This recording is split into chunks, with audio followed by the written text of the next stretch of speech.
get away from here.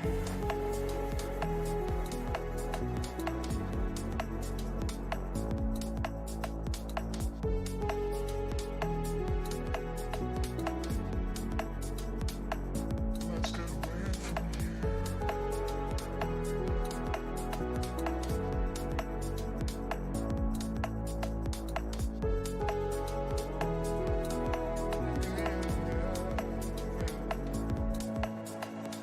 Strangers stand lost in time with one another. The hourglass takes us further from here. Strangers stand lost in time with one another. The hourglass takes us further from here.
That I've never been. When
One day. For our teams, the results of months, years of hard work comes down to just one day. One RLCS spot potentially is still available for these teams. Two others will get a chance next season.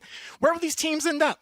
Let's find out as we head into the fifth and final week of the European Rival Series. My name is Albert Halloran Haley III. It's my pleasure to be your host. With me on the desk, Corelli Squid. Gentlemen, we have an amazing set of games lined up today. We absolutely do. We were talking before the games here. Xenamoon can finish anywhere between 2 and 8 at this point. And really the only surefire option right now is Veloce sitting there at the number 1 spot in the European Rival Series. So Europe, as always, has been spicy in this season. Let's take a look at the standings to see exactly how close these margins are. Veloce eSports, they were perfect all season, 7-0. ARG, they are in opponents that could sway that. Absolutely. And again, you see Veloce sitting at 7-0, and then everyone else 4-3, 3-3, 2-3. It'll be the first season ever in the Rival Series that will have our number 2 spot with 3 losses. And that is something that says a lot about Europe here in the Rival Series, how close it's been. Yeah, and I mean, we're looking at that with 6 teams, or sorry, 7. Some teams, 5 teams. There we go. All right, it took me a moment there, caster math. But we've got 5 teams with 2 wins now, and there's still hot contention for top 2, obviously. But top 4 is also in the question as well, which a lot of teams down there in the lower part of the standings are going to be looking at.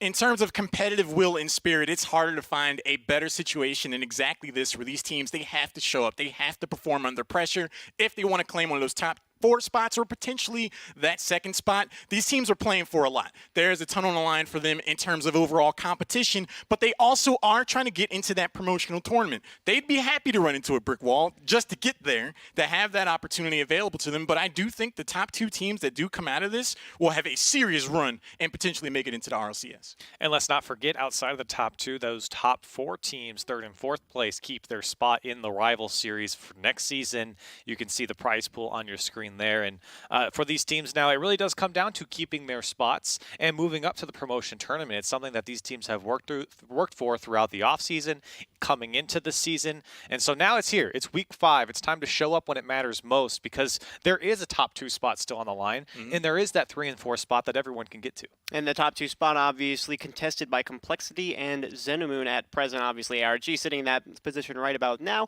But again, even if you're outside of that top 4, you still have a chance to make it into the top 4. And then even if you can't make it into the top 4, there's still the prizing to consider. So even if it's just 1 place better than 8th, that's still $1,000 extra.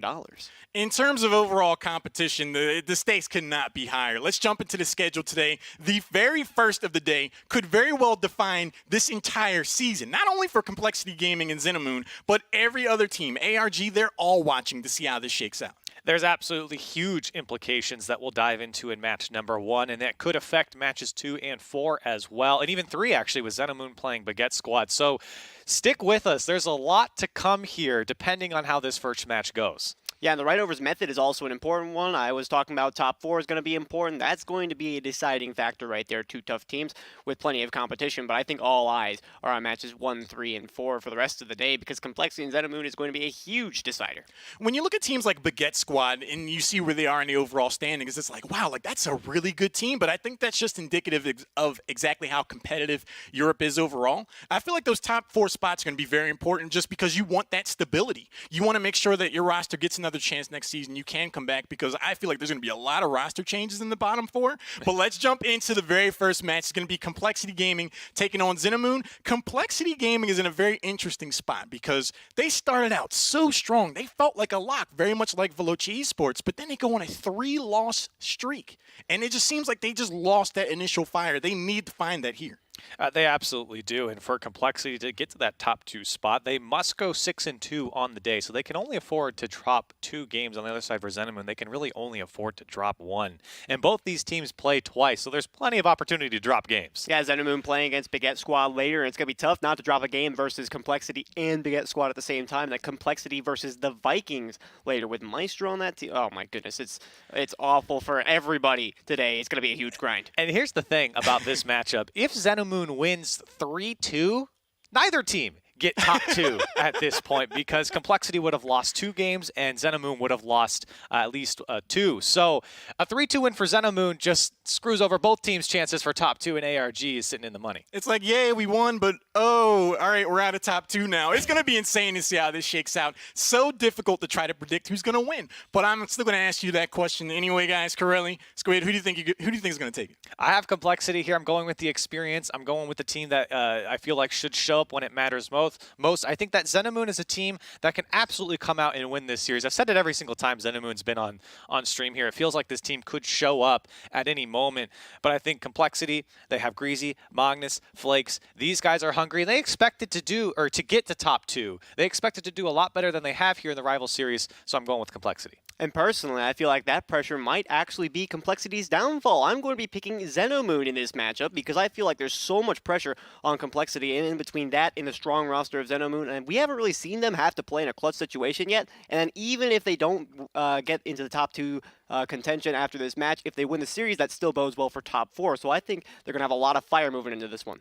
For me, I am going to go with Complexity just because of how strong a performance they had at the beginning of the season. They had what I like to call at-will offense, where it just seemed like when they felt like scoring, that's exactly what they did. If I was in their position going into this final week, I was like, guys, I know that there's a lot on the line, but we definitely need to just show up. We need to play our best. I think they're capable of it. I think they're going to do it, but let's find out. First match of the day, Complexity Gaming taking on Xenomoon. Let's jump in. Let's jump into it indeed, and again, huge implications here for both of these teams, and huge implications as we go from match 1, match 2, match 3, and match 4 here for European Rival Series. A lot on the line and a lot of pressure, and you got to feel for these teams now with that number 1 spot already locked up by Veloce. Everyone's fighting for top 2. Yeah, and ARG are just out there right now eating their popcorn. They're watching this one thinking, oh boy, let them fight. Let's see what goes down. And remember, for this one, if Xenomoon wins this 3-2, neither of these teams goes home with a chance of a top 2 spot. Well, there's only one way to find out. Put them against each other here in match number 1. Xenomoon and Complexity. Kickoff over in Complexity's favor. A shot off the backboard there from Greasy Meister, and a follow-up there from Magnus. The save comes through. It's just floating in front of the net. It's Greasy Meister who finds it first, and Complexity on the board. And this is interesting how you say the save comes through, because Greasy Meister was actually the one responsible, coming off the backboard and using that attack of opportunity to pop it over the last man, getting that extra touch. And I can say with plenty of surety that Xenomoon did not see that one coming. Well, they'll take a save either way, but in the end, Complexity score first here. Greasy Meister up for the kickoff once more into the Xenomoon side. Noli trying to return it, push it out of the Xenomoon side. Now Zensis past the halfway mark. Greasy Meister lets it go. Over to Flakes. Now Greasy's up for this one, met by the defender of Xenomoon. Still the pressure on here for Complexity Gaming. A second touch from Nognes. It goes down off the crossbar, and Complexity double their lead. Such great aerial control here from Magnus. He realized he has all of the time in the world. Monkey Moon's going to go up for that one, but just not enough boost to get up in time. A great shot, and Complexity coming out quick with these 2 goals. Gotta feel confident about game 1. So a slow start for Xenamoon, and we've seen this a couple times from them. Their game number 1s haven't been the prettiest as Complexity start off hot. Monkey Moon over to Noli. Complexity there to eat that one up. Throw it to some space. Zensis tries to keep the attack on, but Greasy Meister just shuts that down. And another one from him on the clear, but Xenamoon gained control once more. Some big dunks from Greasy Meister as well. You can tell he's starting to feel comfortable on the offense right off the bat. So this bodes well for Complexity. Xenamoon just want to get any form of offense started up. Xenamoon very bunched up in their own box here. Flakes back out towards the top of the box. Magnus has a free shot off the crossbar again. Flakes the follow-up against the backboard once more. Complexity just rattling the orange side of the field there, but can't find it. They're going to keep up the offense just that little bit, though, and it's so much pressure against Xenamoon right now. They're not going to be able to play any offense if Complexity are just too busy throwing shots at the backboard over and over again. Flakes just barely missing that second touch, but the follow-up there from Nognes. He puts it over the last defender, and Complexity up by 3. And you can tell how eager Xenamoon were to finally get on the offensive end, setting 2 players up for that ball with a little bit of a miscommunication, and Monkey Moon caught off guard by that one. A quick transitional play from Magnus, and Complexity making use of the eagerness of the opponents to try and get downfield against them. Double commit punish there from Xenamoon as Complexity finds their 3rd goal, but immediately off the kickoff, it's Monkey Moon, and Xenamoon finally get one here with 3 minutes left. Kickoff goals, not necessarily, I guess you could argue, you know, there's not too much skill as much as luck, but still good placement by Monkey Moon, still a good way to beat the opponent, and hey, we'll take a face-off goal. That reduces the deficit to 2, and there's still 3 minutes 11 to go. So Xenamoon do get on the board here. And maybe a start for them. Still down by 2. 3 minutes left. Plenty of time for Xenamoon to get into this game. It feels like Complexity right now have all the control.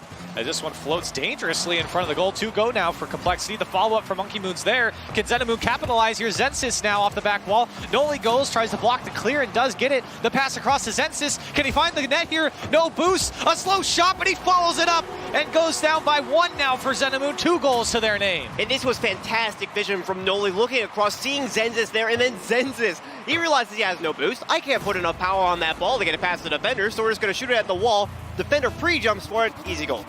So the first good offensive try for Xenamoon. Now only down by 1. Finds their 2nd goal.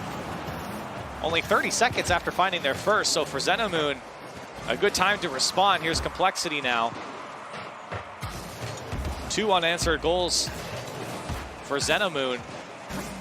Here's Magnus to the middle of the field there, top of the box. It's Flakes, shut down by Noli. Flakes once more, drops this down. Beautiful pass. Read nicely, though, by Zensis on the clear. And I really like how Flakes was using his positioning right there. Oh, great pass and a shot from Zensis, easily blocked by Flakes, though. And then again, it's Flakes with the positioning skills. He missed that first touch, went up to the ceiling, and was still able to make a passing play. Xenamoon seem to be finding their footing here. 2 minutes left. Magnus on the clear. Not a very good one into his own corner. Here's the follow-up. Monkey Moon tries to go past Flakes, but shut down. Greasy pops this one up, but no help from Magnus. He stays back and receives the clear from Noli. Xenamoon in the midfield. Monkey Moon to the Complexity corner. Greasy Meister on the clear. A little back and forth right now. Teams fighting for that midfield control. A lot of long clears coming out. One-touch clears to the other team and back. This ball comes across uncontested from Complexity as Noli goes up. A demo comes out. Space opens up for Complexity. Their time to strike. It's Flakes, the 2nd touch. But Xenamoon get back in rotation. Here's Magnus now. The shot, far post. Turned away by Monkey Moon. Still pressure on. Flakes. This one gets saved off the crossbar from Zensis. Now Greasy, a little bit of boost to work with. Shut down by Monkey Moon. Now 2 go from Complexity here, and Xenamoon finally are able to break out. And that's been a telltale problem for Complexity this match. I saw it more in the first half. than just then, but it is a very obvious problem with that double commitment. Ended up in being a little bit of a team bump. We saw it a couple of times when they were playing defense, which bodes very well for Xenomoon, but for Complexity, they're just kind of getting in their own heads at this point. Down by 1, 30 seconds left for Xenomoon. They showed signs of life here a few minutes ago, but since then it's been a stalemate really for both teams. Here's Magnus, no boost. 20 seconds left. A long clear comes out from Monkey Moon. And he dunks away Greasy Meister. Here's an opportunity now for Xenomoon. The last 10 seconds could go in their favor. Magnus, though, great clear. Beats the first defender and the second. Monkey Moon's the last man back. Clears it to his own corner, but the pressure on from Complexity. Xenomoon do break out. Here's Noli trying to find the backboard. The follow-up from Xenomoon isn't there. Flakes pops this one up. The ball's still alive into 0-second time. This one's going to drop, though, and Complexity take game number 1. And a great breakout there from Xenomoon in the closing seconds. Obviously, they weren't able to put that one away, and credit to Magnus for being quick up to that backboard, making sure it wasn't an open shot for any of the orange players. But you have to give plenty of props to Xenomoon for making a game out of that one. Going down 2 goals early, definitely not the most ideal situation, but they did manage to bring it back up to a 3-2 game, and things looked a lot more in their favor. However, Complexity were able to realize what was going on and shut it down before it could get too out of hand. Great effort on both sides, I have to say. And so now for Xenomoon, you think about they can only drop 1 game. Okay, you dropped your first game here against Complexity, and now the pressure's on even more. They don't want to drop another one. That would ruin their chances here. And for Complexity now, they feel great. They come out, they go up 3-0 in the beginning. Xenomoon did start to fight back a little bit, but then the game kind of stalled out for both teams. It felt like a little bit of some back and forth. Nobody was really gaining any ground on each other. And for Complexity, when you're up and you're sitting fine, they didn't really care. Yeah, and for Xenomoon, it did feel like they were trying to put a little bit more pressure onto the offensive end while they were going back and forth. You could tell they were moving players upfield. They were trying to be open for passes, but at the same time, you're not at a tie game. You're at 3-2 at a deficit. So suddenly, when the clock hits 0 and you're still -1, you got to wonder, at what point did you have to decide that you wanted to go all-out attack to try and win that game? Because as you mentioned, they only have 1 game to drop, and now it's gone. And Xenomoon have had some slow starts in their series, and game number 1 was no different, although they made the adjustments halfway through the game, now into game number 2. When everything's on the line now for Xenomoon, they cannot drop 2 games. Into the kickoff. Complexity break out of their own end. Noli passes this one across the box. A little bit dangerous there as Flake sees this one. Pass off the corner. This one goes high from Magnus. Greasy rotated back. So Xenomoon able to break out. Here's Flakes. Some boost to work with. Cuts 1. Tries to go past 2, not able to do so. Magnus, followed up by Greasy to get out of their own end here. Monkey Moon and Xenomoon looking to put on the pressure, looking to find this first goal. Here's Flakes now on the dribble once more. Beats his first defender again. Magnus tries to follow this one up. It's Noli on the play. Pops this one up, a little bit dangerous for him as Greasy Meister able to jump on top of that one. Pushes it toward the midfield. A follow-up there from Flakes. Magnus is waiting for this ball to come out. Fires off a shot, goes high. Still the follow-up there from Flakes, just trying to keep Xenomoon from clearing it. They finally do. And a great touch there, or sorry, a great play from Magnus. It was a fantastic touch as well, but waiting for the defender to make the play on that ball instead of trying to push it immediately. You can tell the Complexity are just trying to lock Xenomoon in their own half instead of trying to just go all-out offense and try and push with individual plays. A little bit of a scramble there on the back wall for Xenomoon, but they have kept out Complexity so far. Yeah, a little miscommunication there and a lot of fakes and throwing players off there in the corner, but still able to break out. Now Noli, tough one to deal with here, picks it up. Magnus racing back, he has Flakes back behind him. Here's a pass off the back wall for Xenomoon, but Zensis just couldn't get over it. Too high and too hard. Magnus able to go past 2, but it's straight given away to Noli, who gets dunked by Greasy. He's been doing that so much to Xenomoon, being in the face, being so quick that they can't react. And a triple commit by Xenomoon on the defense right there. Nobody was even going for it on the Complexity side. Flakes up in the air for a shot, and a great save from Monkey Moon. They'll get it away. A free shot for Flakes and a tough save made. Xenomoon hanging on by a thread. Quite literally. It feels like their offense is so limited by Complexity, just pushing out so fast. Well, Exhibit A. That one just got pushed straight past the midfield line, and Monkey Moon has to play it off his own wall. And a great clear, too. Another dunk by Greasy Meister. So quick down the field, especially on transition. And Xenomoon finding a tough time in their defensive half. Still tied up here, 0-0 halfway through this game, but it felt like Complexity has just had all the momentum, all the control. Here's Monkey Moon. What can he do with it? Only 20 boosts to his name. Goes over one, gets a lot more power than I think the defense expected. Flakes didn't react to that ball until it got over his head. Here's Zensis, but met by arguably the fastest player on the field right now. It's Greasy Meister, who's just everywhere for Complexity. A pass on there from Complexity into the Xenomoon corner. Thrown downfield once more. So for Xenomoon, the pressure slowly building here as they really do need to win this game. Complexity have been knocking on the door so far.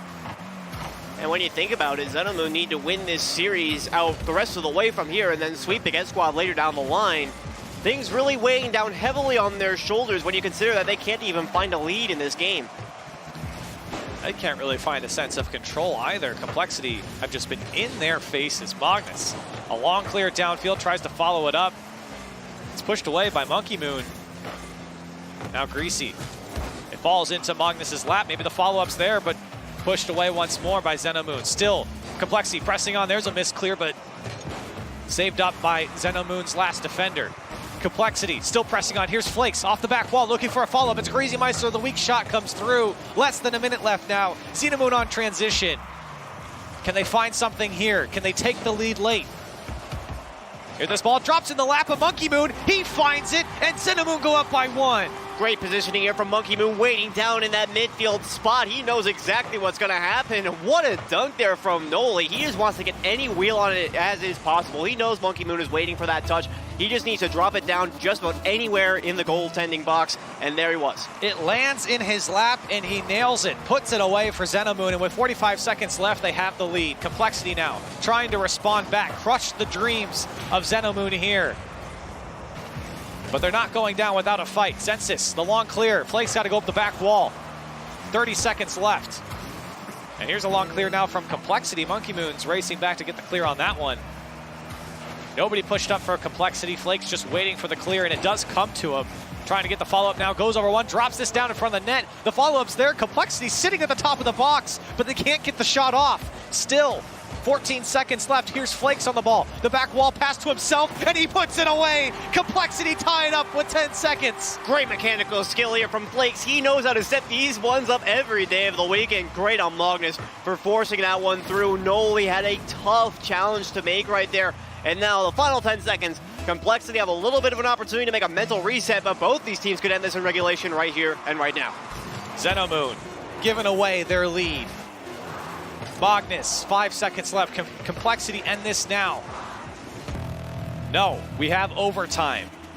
And game number 2, Xenomoon really needing this win. And they thought they had it. Everything is on the line now. This ball into the Xenomoon side, Zensis. Over to Noli. A little bit of a passing play comes out to get them out of the midfield. The follow-up, almost landing on top of the ball. Magnus pestering that first attacker in Monkey Moon. Here's Flakes. Another pass to himself. Goes past one. Deep defender there for Xenomoon is Zensis on the clear. Monkey Moon, a weak clear to Greasy Meister. Lots of time to deal with this one, but he hits it right into the defender coming onto him. Here's Zensis now. Noli, can he get the touch? He does drop it down. Monkey Moon opts not to go. The better option for him as he retreats back. Did you like the speedy play from Xenomoon, albeit respectful? You could see Monkey Moon was there. He could have gone for that shot. It would have been risky. Could have won them the game, but, you know, it could have lost them the game as well if he didn't make the right touch. So very clever. Xenomoon still keeping their wits about them, even in this relatively high-pressure situation. And Xenomoon have paid the price for double and triple committing, even in this series, but throughout the season.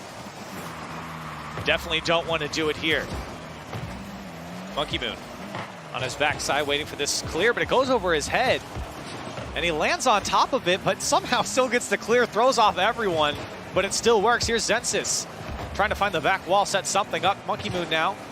Zensis just trying to get in front of everyone. Can't do so. Now Flakes, he's been dangerous on the ball so far, can't get the flick. Now Magnus does get the touch, but Monkey Moon on the clear, almost 2 minutes into overtime now. Pressure is absolutely mounting. Here's a shot off the back wall. The second touch, can't find it. The follow-up is wide. Complexity not there to meet it, but still Xenomoon can't put it on target. And for Xenomoon, that's all about the mentality of the situation is really getting to them. You know, Zensis had a really great shot on that ball looking for the double touch, just couldn't quite get it. And, you know, it's very difficult to perform these kinds of mechanical, skillful plays in these high-pressure situations. And now they're in a bad spot. Greasy for the shot! Completely open, and Xenomoon have been dashed from their top 2 dreams. A big miss here from Zensis, just a mistouch, and he puts it off his own back wall. Greasy Meister, of course, he's been everywhere for Complexity, there to pounce on top of it, and Complexity take game 2. So Xenomoon now out of top 2 contention. Complexity right now looking pretty good for their next match of the day. If they can sweep this one, they're going to be looking very in a great spot to be playing against the Vikings. ARG are out there sweating right now. They're sweating bullets. For Xenomoon, though, I don't want this to really get to them because we can tell the mental pressure has been a bit of a factor in this game. 1-goal games both times. Second game went to overtime, a rather lengthy one at that. But they can still make it into top 4. So I don't want them to drop out of this game completely and just, you know, be all dejected and such. I want them to keep the mentality that, hey, we still have a chance in the rival series. We can come back next season. Well, they have a chance still, and they can still play spoiler to Complexity's top 2 hopes as well. Take a couple more wins, or hey, maybe even reverse sweep here and take them out. It would take both of them out, but at least at that point, you know, they've done their best here. So now for Xenomoon, it's about how do you respond back now that you know that you're out of top 2 contention and that you're really fighting for top 4, which of course still teams here in the rival series want. But for Complexity now, how do you finish out this series with a 3-0 sweep? That would be fantastic going into their next next series later in the day, as they were able to sweep Xenomoon and then maybe only drop 1 or 2 games. They could find themselves in the top 2. Yeah, the mentality would be great for multiple reasons. Obviously, a sweep would help, and you can think to yourselves, hey, we're playing really well. I'm confident in our next match. But again, for Xenomoon, they could play spoiler to Complexity right here, and with a win here, that would be very good for top 4 spot seeding. And, well, here we go. Let's see if they can do it. Complexity, 1 game away from sweeping Xenomoon, but Xenomoon's not going to go down without a fight. And they have put up one. Xenomoon on the attack first. Monkey Moon trying to meet Flakes there. Can't do so. Noli goes over 1. Tries to go over 2, but Flakes read that one nicely. Here's Monkey Moon now. Cleared away by Magnus. And a slow start it was last game. The first goal didn't really come till 49 seconds left in the game. A lot of back and forth between these two teams, and we've seen it throughout the first 2 games. Even in the first one, it seems like both teams just waiting for that big mistake. For Xenomoon, it's been their double commits and triple commits, but for Complexity, it has been balls landing in their lap. But talk about giving some gifts. Here's Magnus, a shot over the defense of Xenomoon, and no one's there to respond. The hardest net to score on is always an open net, but yeah, not for Magnus, not in this situation. Their heads are absolutely in the game. But for Xenomoon, that begs the question, what exactly happened to the rotations there? Because there was nobody even remotely close to the goal line at that point in time, and now Complexity have a free goal for him. So in the first minute, Complexity strike in game number 3. Xenomoon on the clear out. Zensis trying to follow this one up off the corner. Gets a second touch. He finds the angle. What in the world was that from Zensis? This is hot. I am not going to lie. In any sense of the word, this is such a good read. He intentionally put that one off the corner wall. Many players only try for double touches off the backboard, but Zensis has enough confidence, and he's here to play right now. Xenomoon are not out of this by any means. If you can make more plays like that, I am looking at a much closer series. I have only seen that shot a few times, and it's such a tough angle to hit. Zensis does so. Flakes, though, trying to immediately respond. Here's Greasy Meister, a free ball. You can see Magnus has the last defender locked up in the net. It's a free shot, and Complexity up by 1. And this almost looked like a Rule 1 situation, but a great bump from Magnus. Shot from Greasy Meister, the pass from Flakes, a double dunk, I might add. He just did such a good job of taking the defenders completely out of the play in every sense of the word. Magnus was taking down the goal line player. Flakes was getting the 2 aerial defenders out of the way. What a solid play. So a little bit of physical play coming out here from Complexity to grant them their second goal. Here's a pass out. It's a free shot, followed up by Noli. He puts it away, and we're tied up. Complexity can make plays on the physical end of things all day, but Xenomoon, with a great pass like that from Monkey Moon, moving backfield, finds Noli. textbook stuff, and just an overall great passing play from Xenomoon. Where did we see this before? And it really is coming alive here for Xenomoon. And they can make things happen against Complexity.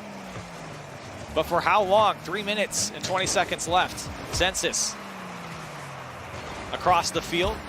Noli's there, but it comes out to Monkey Moon. A weak shot towards net, easily saved by Greasymeister. And the follow-up from him again.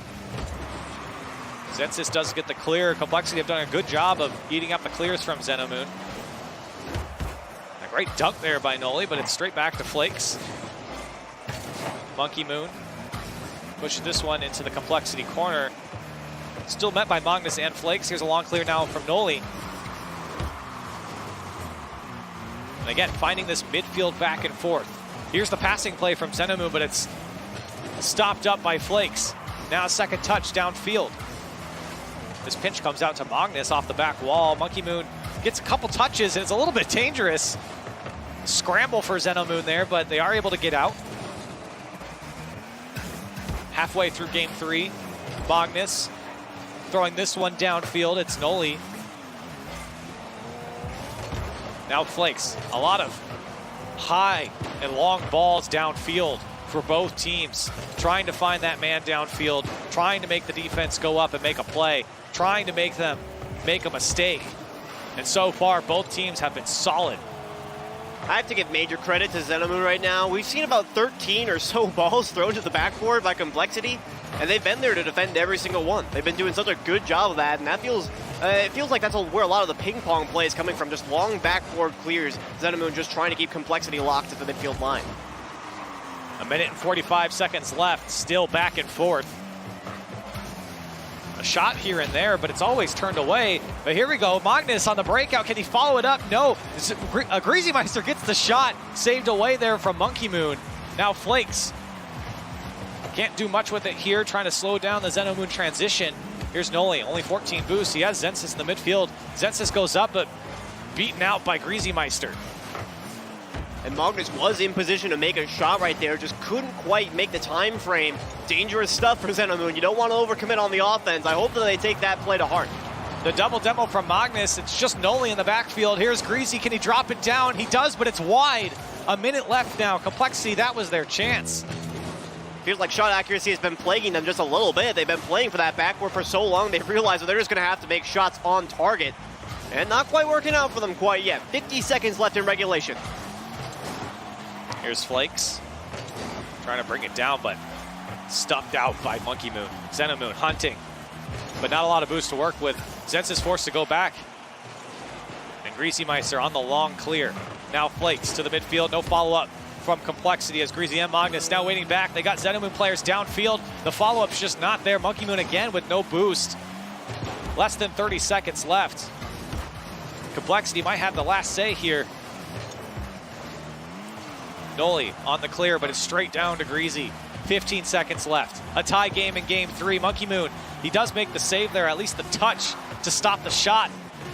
But still Complexity pressing on. Another long clear comes out from Zensis. Here's Noli trying to receive it downfield.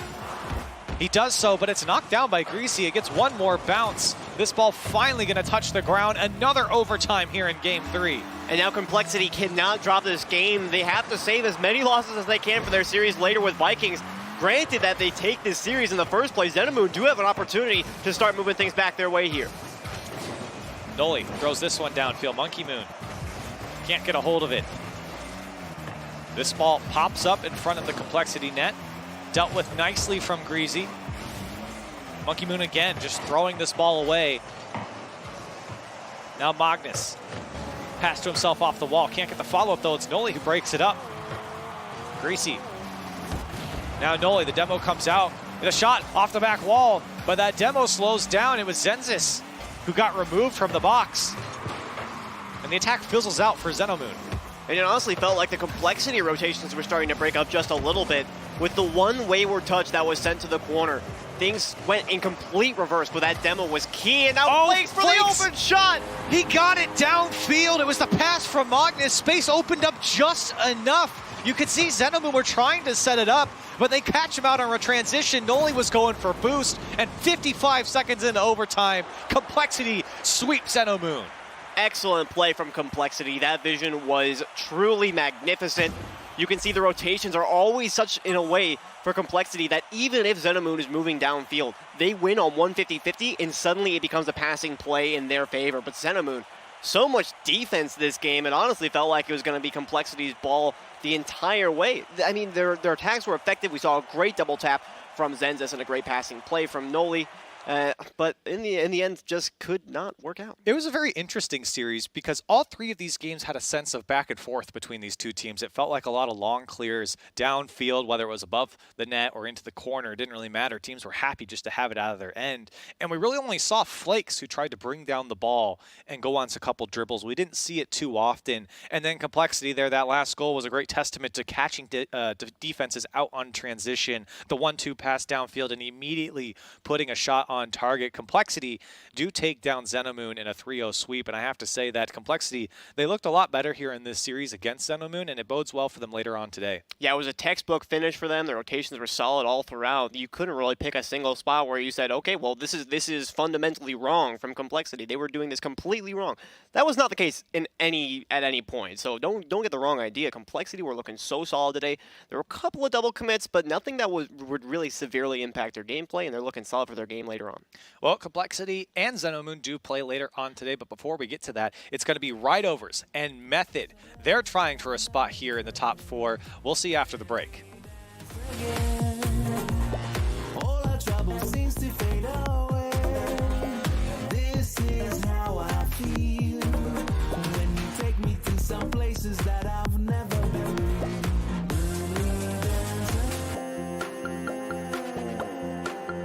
That I've never been. That I've never been. That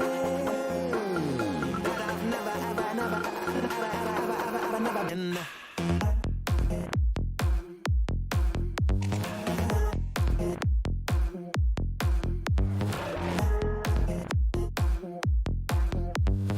Walking on the moon.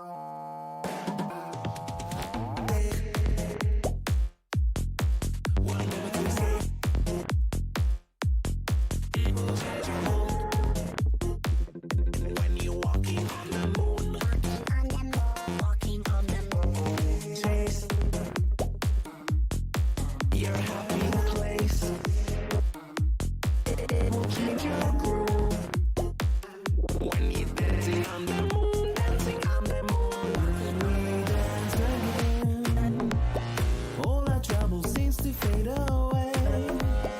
This is how I feel when you take me to some levels that I've never been. When we dance again, all our trouble seems to fade away. This is how I feel when you take me to some places that I've never been.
Welcome back to Week 5 of the European Rival Series. First match of the day, perhaps the match of the season now in the history books, as we do see Complexity 3-0 their opponents with incredible play. Right out of Game 1, I was like, okay, this is the at-will offense that we've known them to be capable of. And then we start to see Xenamoon start to bring things back. It was a very interesting playoff situation where it's like, you lose the first 2 games, so you're out of the top 2. But if you reverse sweep, then Xenamoon could be like, well, you're out of the top 2 as well. Crazy series overall. Is this the Complexity that we saw at the beginning of the season?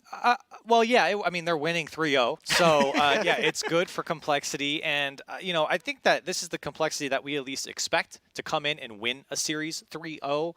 I still think there's some problems. We talked about it a little bit in the post-match of a lot of back and forth and Complexity giving away balls, just throwing them downfield. And Xenamoon, to be honest, was doing the same thing. And so for Complexity, I like that Flakes is bringing down the ball. I like that they're finding each other in the midfield with that last goal. And I want to see more from that, or from Complexity with that type of play.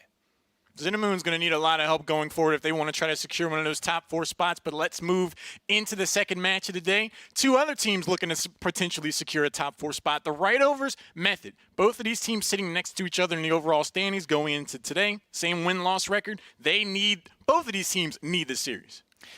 They do. Basically, at this point for these teams, if they lose, then their season's over, obviously, but it's also out of the top 4 contention. And for Method, if they beat Right-Overs 3-0 and Complexity beats Vikings later on today, Method get into the top 4. So for Method, it is imperative that they win 3-0. If you're a Xenamoon fan, well, we have an interesting storyline and scenario for you here, and it is in favor of this match here. So Xenamoon need Method to win 3-2, exactly a Game 5 win for Method to stay alive. And there's a couple more lines after that of what Xenamoon need. But for right now, in this matchup, if you're a Xenamoon fan, you want Method winning 3-2. Well, I'm a little bit of a Xenamoon fan myself, but I mean, during this match, and for Xenamoon, obviously, I mean, when you're talking about positioning, every position matters because we're talking about thousands of dollars. Even if you can't make it in the top 4, obviously Xenamoon are looking at this in a top 4 perspective, but both of these teams right here and right now are looking at it in their own light, so they're not really worried about that right about now. They are looking to win. Xenamoon's in a position where it's like, okay, we need a Game 5 win for Method, solar eclipse, half moon, high tide, pretty much everything to potentially get that top 4 spot. We'll find out. In terms of predictions, though, who do you think is going to take it between these 2 teams? Well, with all that being said, I have picked Method week after week, and it just hasn't lived up to expectations. And so I'm going with Right-Overs this week because I feel like they're a team that can come out and show up when it matters most. And I feel like for Method, it's been a tough season for them. And for Right-Overs, it's much easier for them to get into the top 4 at this point. And I think they're just going to come in better spirits. So I'm going with Right-Overs. I'm going to be picking the Right-Overs as well for many of the above reasons, but mostly because Method just haven't been the Method I expected, as you said. But for me, Right-Overs, they've been looking pretty solid in the past couple of weeks as well, and I feel like they're going to be able to eke out a win in this one. I'm also going to go with the Right-Overs. This is the team that continues to impress me anytime we've seen them. I don't think their win-loss record definitely describes what they're capable of. I think if they do secure a top 4 spot, they could be a dominant force going into the next season. They'll need to win this match to do exactly that. It is going to be the Right-Overs taking on Method. Let's get into the second match of the day. Thank you so much, Lauren. And yes, we do have Right-Overs and Method. And Right-Overs, we saw Calix last season. He had a great season, although his team didn't have a good season. He played extremely well. We have Bilbo this season on Right-Overs, who has been stellar throughout the season. In multiple weeks have been one of the best players to be on the pitch. So for Right-Overs sitting at 2-4, Method also sitting at 2-4, you feel like, well, they do have to win this to stay in it. But Right-Overs definitely coming in with a little bit more momentum, it feels like. Yeah, and there's so many good players on there as well. I mean, personally, I was expecting Skyline, Bilbo, and Calix as a roster to do a lot better in the opening weeks. I personally had them a little bit higher on my list, but then, things didn't work out so well, but I feel like they're really going to perform a lot better in this match. It's a big question mark, though. Oceania is still up there for me as well for the Method side. Yeah, and again, if Method win 3-0 and Complexity beat the Vikings, then Method are into the top 4. If either of these teams loses, both of them, or either of them, will be out of the top 4 as well. So keep that in mind as we get into the series. Rix Ronde, Method, having their first shot on target. Here's Skyline trying to get the second touch. He does follow this one up and get the dunk off the back wall. Looking for a follow-up now, but it's Oceania who breaks that play up. Here comes Method. Burrito B Trying to get the second touch. It drops down to Ocelot, but the save from Calix coming down. And the right-overs keep the slate clean. Outstanding tenacity there from Calix. He's not giving up on that play anytime soon. Strong stuff from Method to start, but right-overs looking just a little bit better so far with that defensive play. Ocelot bullying Calix and Bilbo. Able to bring up just enough space for Method to move downfield. Now Ocelot once more. Rix Ronde, it falls into his lap. And he does get the second touch into the right-overs corner. Calix on the clear. Now Rix Ronde tries to go over one, but Bilbo immediately shuts that one down, doesn't get the follow-up, just wide. Here's Rix Ronde giving away to Calix. Now Burrito B trying to get the second touch. He goes under Bilbo, and here comes Method into the right-overs corner. Method trying to find the first goal here. Skyline into his corner on the left side. Burrito B. This one's up. It's Ocelot there to meet at the top of the box. Rix Ronde again. Method knocking on the door here. The pressure, the control. Can he drop it down? He does. Rix Ronde, a great pass, but Ocelot just not there to meet it in time. Still. The right-overs trying to get a foothold in this game as they've been experiencing a little bit of pressure from Method, and they've been shut down every time they move down the field. Here's Ocelot on the second touch. The follow-up from Rix Ronde, and Method on the board first. And Rightover has been getting, honestly, pressured so much this game. You mentioned how they're trying to get a foothold, but Method are doing such a good job of keeping their opponents in their own half, and a fantastic pass there from Ocelot with a double tap off the backboard. Great positioning from his teammate as well. We got 3:07 on the clock and a lead for Method. So Method strike first, and you feel like they deserve it after all the pressure they've had. Here's Rix Ronde with no boost. Now Burrito B. Past one, Bilbo into his own corner. Method still in control on offense. The right-overs just haven't found their footing yet. Calix throws this one downfield, but everyone from Method back to receive that one. Here's Ocelot. Off the clear, tries to get a second touch. He does. It pinches to the other side of the field. Great speed on that ball as well from Ocelot, just trying to get it past the defender in any way, shape, or form. So far, they've been having relative success in that category, but I'm really looking up the Skyline with that RLCS experience to try and lead his team out of their own half right about now. Like you said earlier, they're starting to get a little bit of possession, but nothing too significant as of right now. Calix onto the attack, but shut down by Burrito B. Now Bilbo, he's got Skyline. Broken up by Rix Ronde. So Method have done a good job on defense, shutting down the right-overs and not letting them have any sort of offense here. Here's Skyline once more. Can he try and dribble this one past Burrito B? It's shut down again. And while the right-overs, they spend a little bit of time on the Method half, there's a big save from Burrito B off the crossbar. Still, the right-overs starting to find some sort of offense. The second touch from Calix. Here's Skyline. Now Bilbo, a shot in the middle of the net, and Method just don't react to it. The right-overs tie it up. Now Method, they've had solid defense, but the real key for me is that the right-overs hadn't been making passing plays previously. We've seen a lot of pressure coming from solo players. Bilbo, Skyline, and Calix all doing their part in that department, but so far, right-overs few and far between with the passing plays. They finally started executing there, moved all three of their players into the offensive third, and it worked out. So as soon as we start to talk about it, the right-overs pick it up a notch, and their offense comes alive. Here's a dunk from Bilbo. This one might be on target. Everyone racing back from Method. Off the crossbar is the save. Calix to the back post, the far post. He puts it away, and the right-overs go up by one. A great save here from Ocelot, but there's only so much you can do in this situation, and unfortunately, it's not enough. Calix has so much space on the right side to plant that ball, and he finds the perfect position right down there in the lower corner to give his team the lead. Real big bounce back from the right-overs, but the transition onto offense was a little bit shaky for Method. So Method caught out on the dunk from the right-overs and giving up the lead here in the final minute. Bilbo trying to find his way out of his own corner, tries to go over one. Here's Rix Ronde. Gets the demo on Calix, but not before the damage is done. The clear does come out. Here's Skyline. Over to Bilbo in his own corner. Can't seem to get a hold of it. Here's Ocelot now. Does get the dunk on Skyline's clear. Method back to that pressure once more. It's been happening all game for Rideovers. But they do break out. Method, 30 seconds left to make something happen here. They've had a lot of control in this game.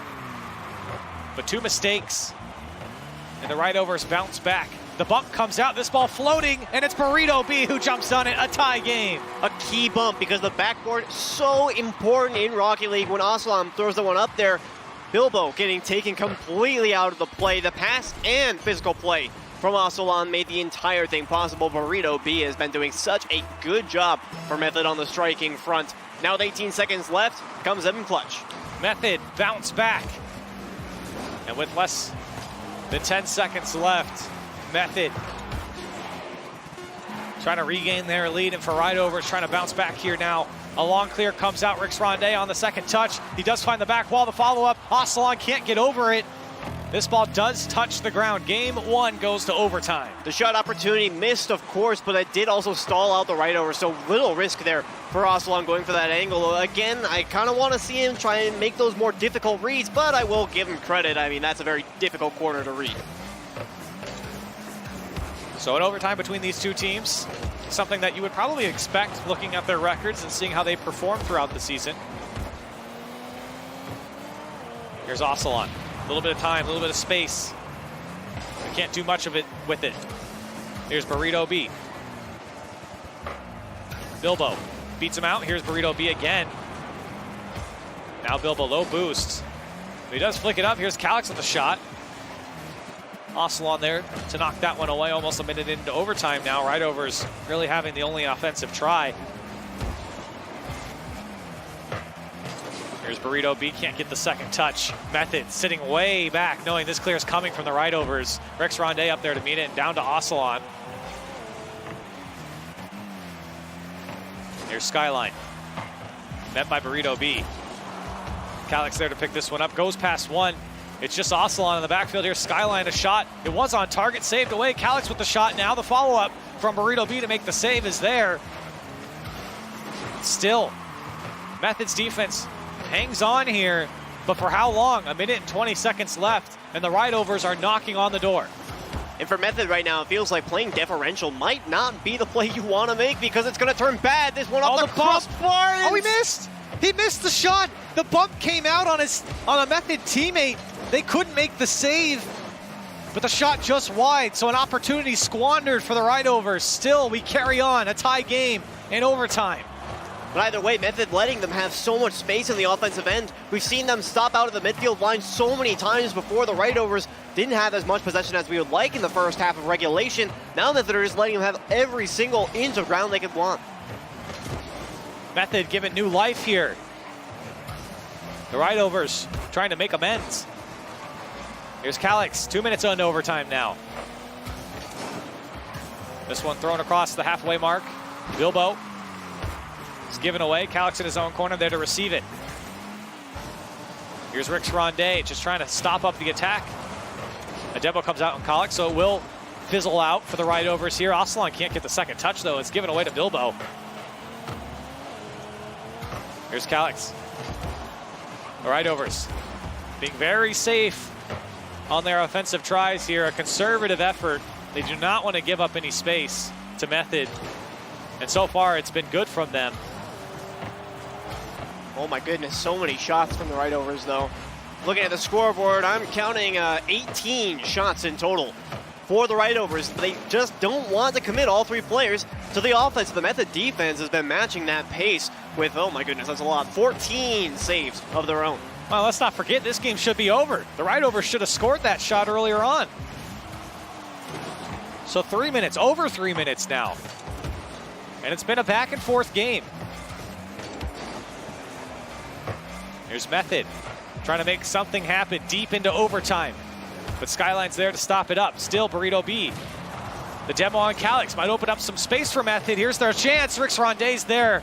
Met by the Rideovers though. Now Calix in a 1v1 situation tries to go over Aslan. He reads that one perfectly. There's not a lot you can do in a 1v1 against Aslan, I won't lie. On the breakout here. There's Burrito B. But it was given up to Bilbo. Skyline tries to go for a demo, ends up just knocking up the last defender. 4 minutes into overtime, and this is just game one. Start toasting your marshmallows, ladies and gentlemen. We're in for the long haul here. But in all reality, it has been so back and forth. It feels like Method definitely let off the gas a little bit, but their defense is more than made up for it. Yeah, it seems like as you go deeper and deeper into overtime, teams take a more and more conservative effort, but that's a big miss. No one there from right-overs. That's exactly what we mean. There's just no one there from right-overs. They were behind the halfway mark. Fatigue starting to set in for the Method players, though. That miss, telltale. There's Skyline, pops this one up, trying to find the back wall. He does, but it's met by a Method defender. Burrito B. Now Skyline. Rix Ronde, a poor clear comes out. It's over to the Calyx. Trying to follow this one up, uses all of his boost and can't even get the touch. Bilbo, off the ceiling, can he land on it?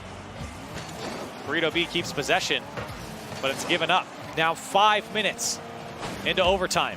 This one's gonna go off the back wall, the follow-up's there. Drops it down, but it's saved by Rix Ronde. That was going in from Calyx, and still we carry on. So difficult to read those touches. He has to take the likely line and just hope for the best, and he does get it. A bump attempt, Rix Ronde up high. Ocelon! There you go. Back post shot for Ocelon, and finally, after 5 minutes and 16 seconds, Method put this one to bed. That was such good positioning as well from Rix Ronde, putting it onto the right side of the backboard. Everyone on the right over side was expecting that one to go to the far side, obviously to get it away from them. So suddenly, 500 IQ plays from Method, but hang on, let's just take a look here.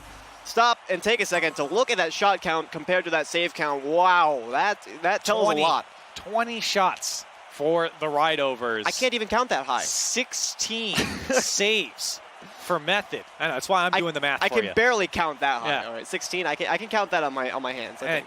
For Method, it's funny because you look at the stats and you say, wow, what an offensive game for Ride-Overs, but it felt like really in the first half of this game, because really there was 2 halves at this point, the first 5 minutes and the second 5 minutes, it felt like in the first 5 minutes, Method were all over the Ride-Overs. They had a lot of pressure, they had a lot of shots, they had a lot of chances, but they put away a couple, obviously, but they really couldn't build a lead, and they let Ride-Overs back into it. But really, the big talking point about this game is that miss there from Ride-Overs on that back post shot. When Method had accidentally bumped their last 2 defenders, they ran into each other. That back post was open. This game could have been the Ride-Overs. Well, I mean, you gotta give credit to the back post. I mean, he's trying his hardest out there, you know. Yeah, obviously. The 4th man helping out Method quite a bit here. And for Ride-Overs, they're going to be scratching their heads and a little frustrated after game number 1. You play over 10 minutes of Rocket League and you lose. Yeah, but at the same time, it was a bit of a slow start for them. So as we talked about earlier, Method obviously came out the stronger team in the first half of that one. But then the Ride-Overs were able to do a little bit of damage. But a little bit is the key word there, because Method's defense was so strong that they were never able to penetrate it, save for those couple of times. Well, coming in cold to this series is no longer an excuse for either team. 10 minutes of gameplay in the first game here. So everybody should be warmed up at this point. Game number 2. Here's Skyline. Method trying to break out from their end. Calyx, big miss there. Bilbo trying to bring it down. Goes past one. Dribbles left. Dribbles. Oh my goodness. He goes by everyone. Nobody from Method can stop him. All right, so basically, I'm just going to go right. No, I'm going left. Am I going right? Am I going left? I don't know. You tell me, but it's gonna get inside the post eventually. So you're going to have a bad time if you just let Bilbo have so much control with the ball. That was, he kind of made fools of the defense there, I won't lie. Oh my goodness, I can't believe it. Bilbo just does it right in their faces. 2 defenders were in front of him. And with that little space, he takes advantage. A brilliant goal from Bilbo and a 1-0 lead for the Ride-Overs. Method trying to bounce back here. Now Calyx throwing this one downfield, forcing Ocelon to go up. Now Bilbo, met by Burrito B. This ball clear across the Method side. Calyx there to meet it. Does get a nice bounce off the corner. Still the Ride-Overs on the attack. Calyx beat by Burrito B, now on the ball. Trying to go past Bilbo. Bilbo's got the read, but it's just a little bit high for him. Skyline trying to make something happen for the Ride-Overs now. Calyx, the follow-ups there. Bilbo again, the Ridovers are doing a good job. It's something that we saw Method do in the beginning of the first 5 minutes of game number 1, where they had a lot of the pressure. They just didn't let their opponent out, and that's exactly what Ridovers are doing here. Well, Ridovers are just, you know, when you analyze the last match, what went wrong? Well, we ended up not scoring in the first couple of minutes. And obviously, you know, when Method got those first couple of goals, gave them the lead, suddenly we had overtime. If we don't let them score, then it's not going to be an issue. So they're just trying to pick up where they left off, keep the offense strong, make sure that Method can't break out in the first place, and they won't have an issue. Skyline, not sure if he was trying to take a shot or preventing the clear from Method. Either way, Ocelon, that's a hard shot. It's going to go off the back wall. Calix is there. Now Burrito B, the pass to Rix Ronde. He does get the touch, but it's high once more. 2 go from Ridovers. Method trying to find that one opportunity, but 2 shots go over the net. Now the dunk from Calix, can he follow it up? He can, but it's met by 2 defenders of Method. Here's Bilbo, he's been dangerous. Second touch, down. But Method break out, a long clear. Calix has got to go back, stretch out for that one. Here's Bilbo. To the other side, Skyline's there. Thrown downfield. Just over 2 minutes left here in game number 2, and Ridovers with a 1-0 lead. And they do seem to have a little bit more control than Method right now. They're preparing for the 7-inning stretch right now, and well, Method still not exactly the best shots. We have seen a couple of them like that. Nothing that the defense can't handle. Obviously, at this level of play, those speculative shots won't do too much. The fact that they're starting to get a little bit more offense means the Ridovers might be letting off the gas, or Method trying to play around it. Skyline, not a lot of boost to work with there. Just went up to block that defender. Here's Calix now in his own corner. Burrito B, this one dangerously floats across the net. No one from Method to meet it. 2 go for the Ridovers. This is scary now. Method, they're all sitting in front of the net, but they can't put it away. Ocelon does. I thought that was going to pinch out, but Method still find the back of the net and tie it up. Well, Ocelon, you certainly gave Corelli a heart attack. Oh my goodness. Good job there. I'm not exactly how many times he hit the post on that one, but Burrito B came in to help him out, so no big deal there. But it does beg the question, Ridovers, what exactly happened to your defenders? Because suddenly it was just a completely empty net. They all got beat there, and we have 90 seconds left. Method managed to tie it up, and they're looking for another one. Great touch there from Rix Ronde, but Calix is there. Method do respond back as they raise my blood pressure just a little bit. But still, they'll be happy to tie it up. A great touch there from Burrito B. Makes a tough save for Calix to come out. Respect given as he tries to make the clear. Bilbo throws this one downfield, met by Method. Less than a minute left. Where have we seen this story before when we're tied up? I'm already pitching my 10. Here's Burrito B, but stopped up by Skyline. Ooh, that second touch could have been a good one there as Method were still rotating back. Calix now, 40 seconds left. Trying to prevent another overtime.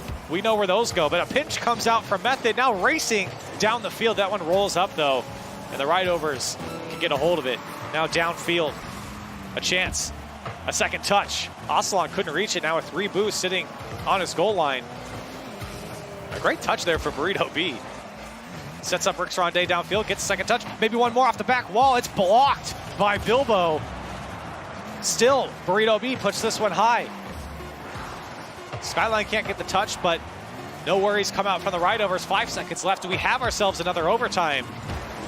This ball just bouncing. Skyline's going to keep this one up. Does he go into the dribble? Tries to beat one, but now Method have the opportunity. Here's Burrito B downfield. The second touch to keep it alive. It's there. Now Ocelon is beat out by a Ridovers defender. It's finally going to drop to the ground, and another overtime. A great dunk to keep that play going, I will say, for Method. But now the Ridovers find themselves in a similar situation to game number 1. But feels like at the end of regulation, we were really going around the world over and over again. Are we going to see another 5-minute overtime?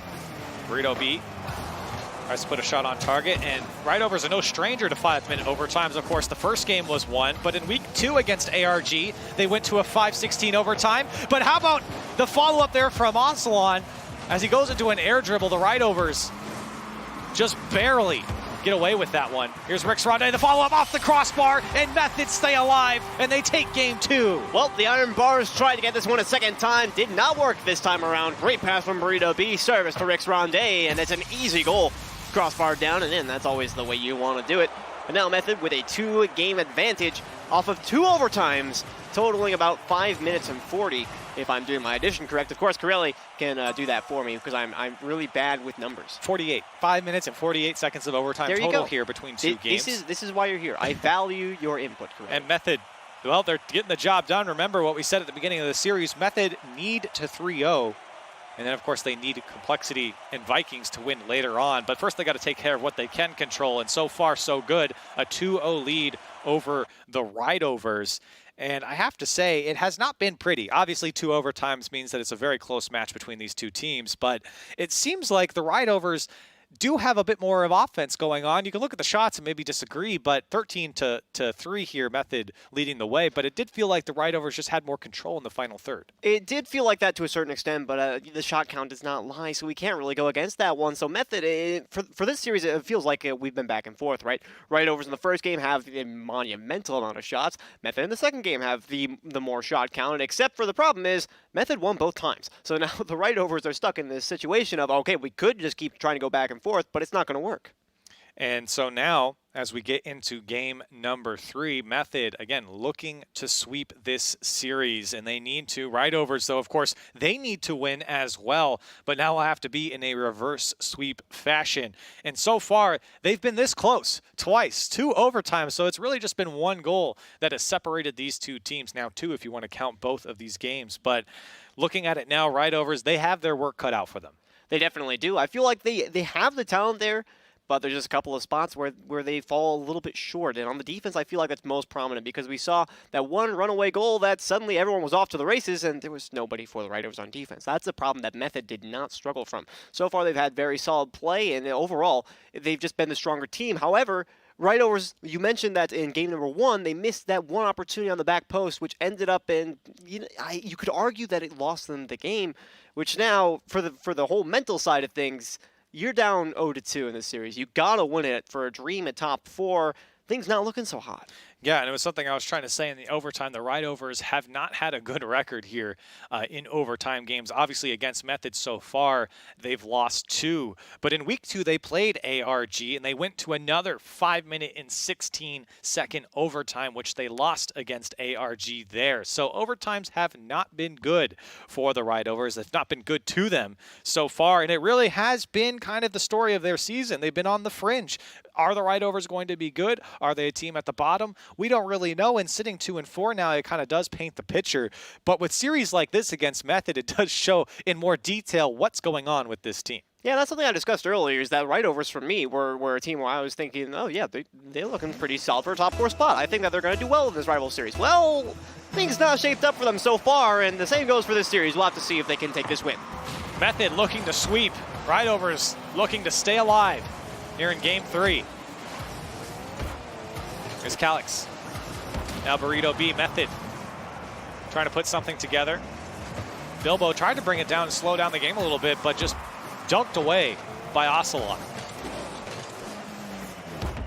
Burrito B, over 1, over the net here, and drops it down is Ocelot. Method on the board first. An early lead for Method here is going to cause major morale issues for the Ride-Overs, but another good passing play utilizing the backboard. Ocelot finally getting his hand on the offensive side of things, just barely missing out on that one post shot in the last match. But there we go. Method now the lead. 4 minutes 34 on the clock for the Ride-Overs to respond. Well, and if you're Method, you want to come out and just crush game 3. And that's exactly how they started off. You could see a Method player blocking the last defender for the Ride-Overs for making that save. It was Burrito B, and Ocelot puts this one on target. Burrito B playing strong safety versus Skyline there in the goaltending box. That is so unfortunate. If you're Skyline in the situation, you're just thinking, get out of the way, please. Just move at any capacity. I need to get to the net. So a 2-goal lead opens up early for Method. How did the Ride-Overs respond? Or are they out of gas? Maybe not. A shot comes out from Calix. Now Skyline uses all of his boost and can't get over it. Now Bilbo over to Calix once more. Off the back wall. Good Flick on, here's Rix Ronde out of boost though, but it goes under. It's just gonna bounce in for Burrito B, and Method take a 3-goal lead. Rix Ronde was out of boost, and he knew that he was out of boost, but the defender does not know that, so he's just going to go up for that one. Bilbo has to respect it, and you know, if you're the right overs in this situation, you are giving the Method that kind of respect because you know what they're capable of. So when Rix Ronde goes for that ball, he knows that he has to go up for that in some way, shape, or form and contest. 3 shots and 3 goals for Method. What's been an unprecedented lead here in this series between either team. Here's Calix, though, a shot downfield, and scoring coming through for both teams now as right overs get on the board. Textbook passing play, Bilbo up the skyline into the corner, and Calix with an easy angle. Nobody back in the net for Method, but hey, the right overs will take that every day of the week. It was a good 1-2-3 passing play all the way downfield, and hopefully that momentum will allow them to move forward a little bit. Their first effective offense of the game, and it nets a goal.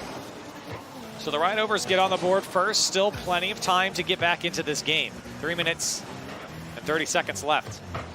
A shot comes out. Bilbo trying to get the bump. Calix removing one of the defenders, but still Method somehow able to slow up the attack. Another demolition coming out on Rix Ronde. This time the pass over to Calix. He fakes pass back, and Calix going to the corner now. This one coming off the ceiling. Skyline the shot, a low and weak one. Now Ocelon trying to get on the ball. Calix doesn't get anything there.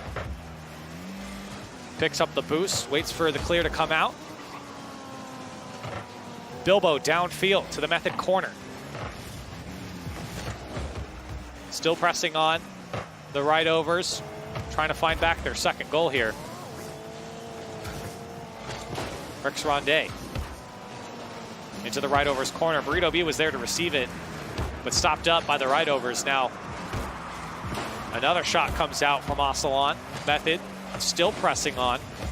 A pass back, but Calix is right there.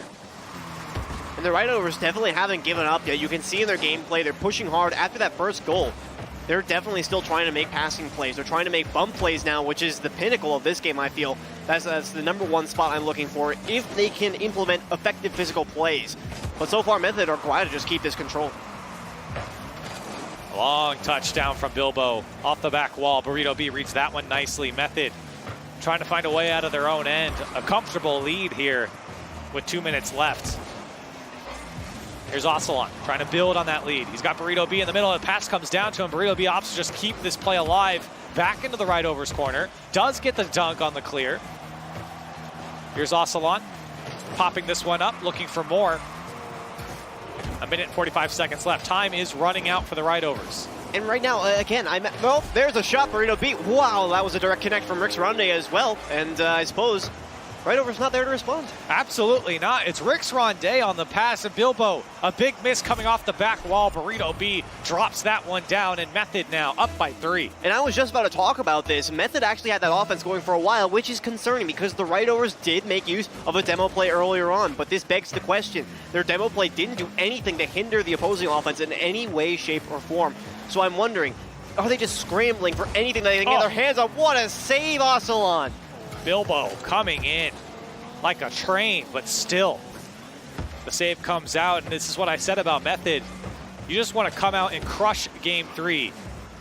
Comfortable lead, a comfortable game for them as they're looking to sweep, and an important sweep for Method as well. It's not just about winning for Method. They needed the sweep here, and they're 1 minute away from doing it. Here's Bilbo, though, trying to make something happen for the right overs, trying to get themselves back into this game, but they really need to go. Calix. Now Bilbo, the shot is on target, not able to be saved by Rix Ronde, and hold on a second, the right overs are in business. Just enough power to get it past the defender without him being able to make an effective play. You could tell Rix Ronde trying to get set up for that one, but like I said, just enough power to get it past him before he can really make an effective touch. 53 seconds now. The right overs have had a significant amount of offense, but it's been a little bit scrambled. So now I'm wondering if they're going to be able to pull this one off or not. 2 back and 2 to go for the right overs. Here's Burrito B getting that second touch, throws off the defender just enough to make him think about it, and Ocelon comes through and slams it home. And suddenly where the right overs had a chance to make something happen, it has been crushed. A great flip reset for Burrito B, forces Bilbo to wait for that second touch, and Ocelon has an easy time of getting that 50-50 past him. 44 seconds, a 3-goal deficit, things not looking so hot, and what has been a 1-goal game. every single time so far throughout this series, we're not even close this time around. Method have just come out and slaughtered the Ride-Overs here in Game 3. And like you said, it's been a close series. 5 minutes of overtime, 2 overtimes in fact. The Method have just come out and looked good here, still pressing on, still trying to find their 6th goal. Here's Oceania on the shot. Maybe looking to just run out the time now as Method do take down the Ride-Overs in the fashion that they need to.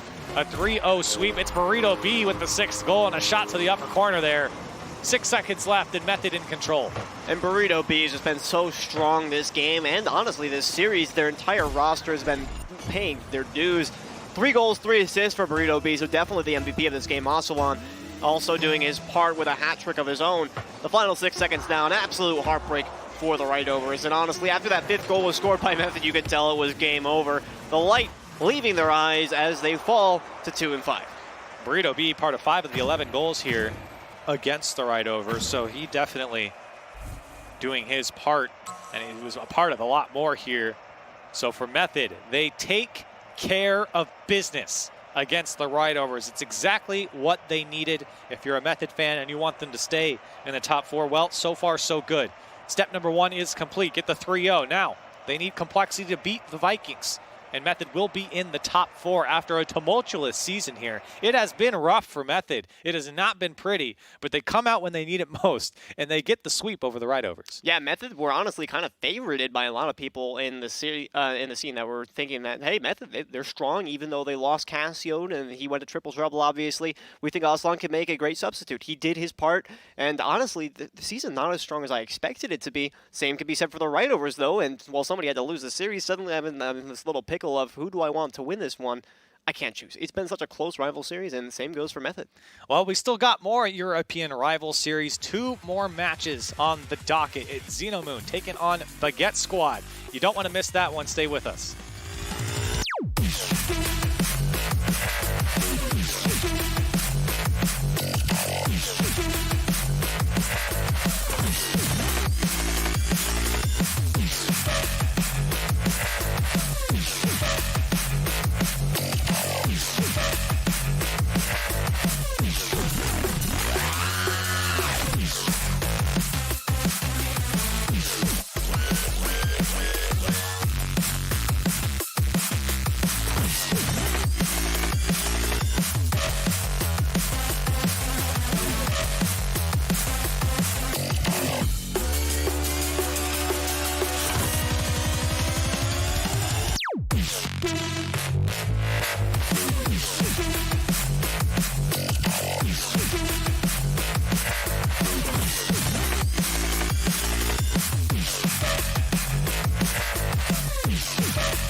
Welcome back to European Rival Series. If you were to ask me what's one of the most interesting teams to watch in Europe, I would say the Right-Overs, because they make these amazing plays. I would refer you to Bilbo's juke in game number 2. That was an insane goal. But then at the end of the day, when you look at their results, at the end of a series, it's just like, how did they manage to get swept 3-0? This team just does not have much consistency. Yeah, that's what it's been all season long. It's just one week they show up and they look amazing. You brought up the Bilbo one-on-one play, more like a 3-on-1. He split that defense apart. But yeah, it's just they haven't figured out the rhythm to being able to play consistent week in and week out, and that's what you need when you're playing only 7 games and you're trying to get in that top 4. It's so important and so crucial that you don't make any mistakes along the way. Yeah, I mean, they look on paper like a great team. They've got a lot of experience on their team. Calix has been in the Rival Series before. Skyline has been. He's been in the RLCS. He's been on the World Championship stage.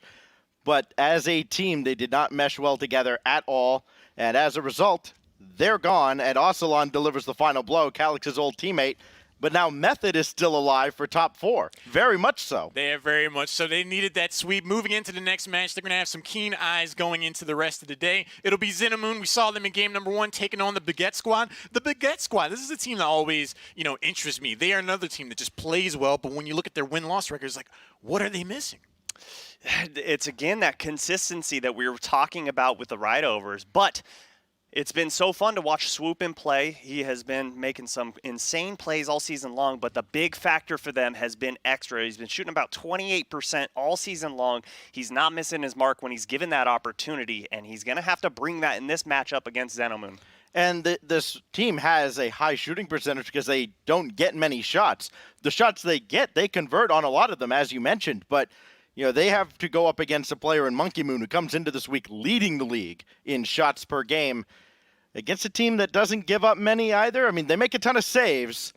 I think Monkey Moon is going to be a big test for them. That's such an interesting statistic for a player on a team that, at the beginning of the day, potential top 2 spot, but now it feels like their bottom 4 position is pretty much secured. I'm curious to see how much energy they have going into this series. Even though they're out of the top 2 contention, they're going towards the bottom 4. They still have a lot to play for. I feel like they can show to themselves that they have a lot of potential. They can bring things back next season. In terms of predictions, though, Xenamoon, Baguette Squad, who do you got?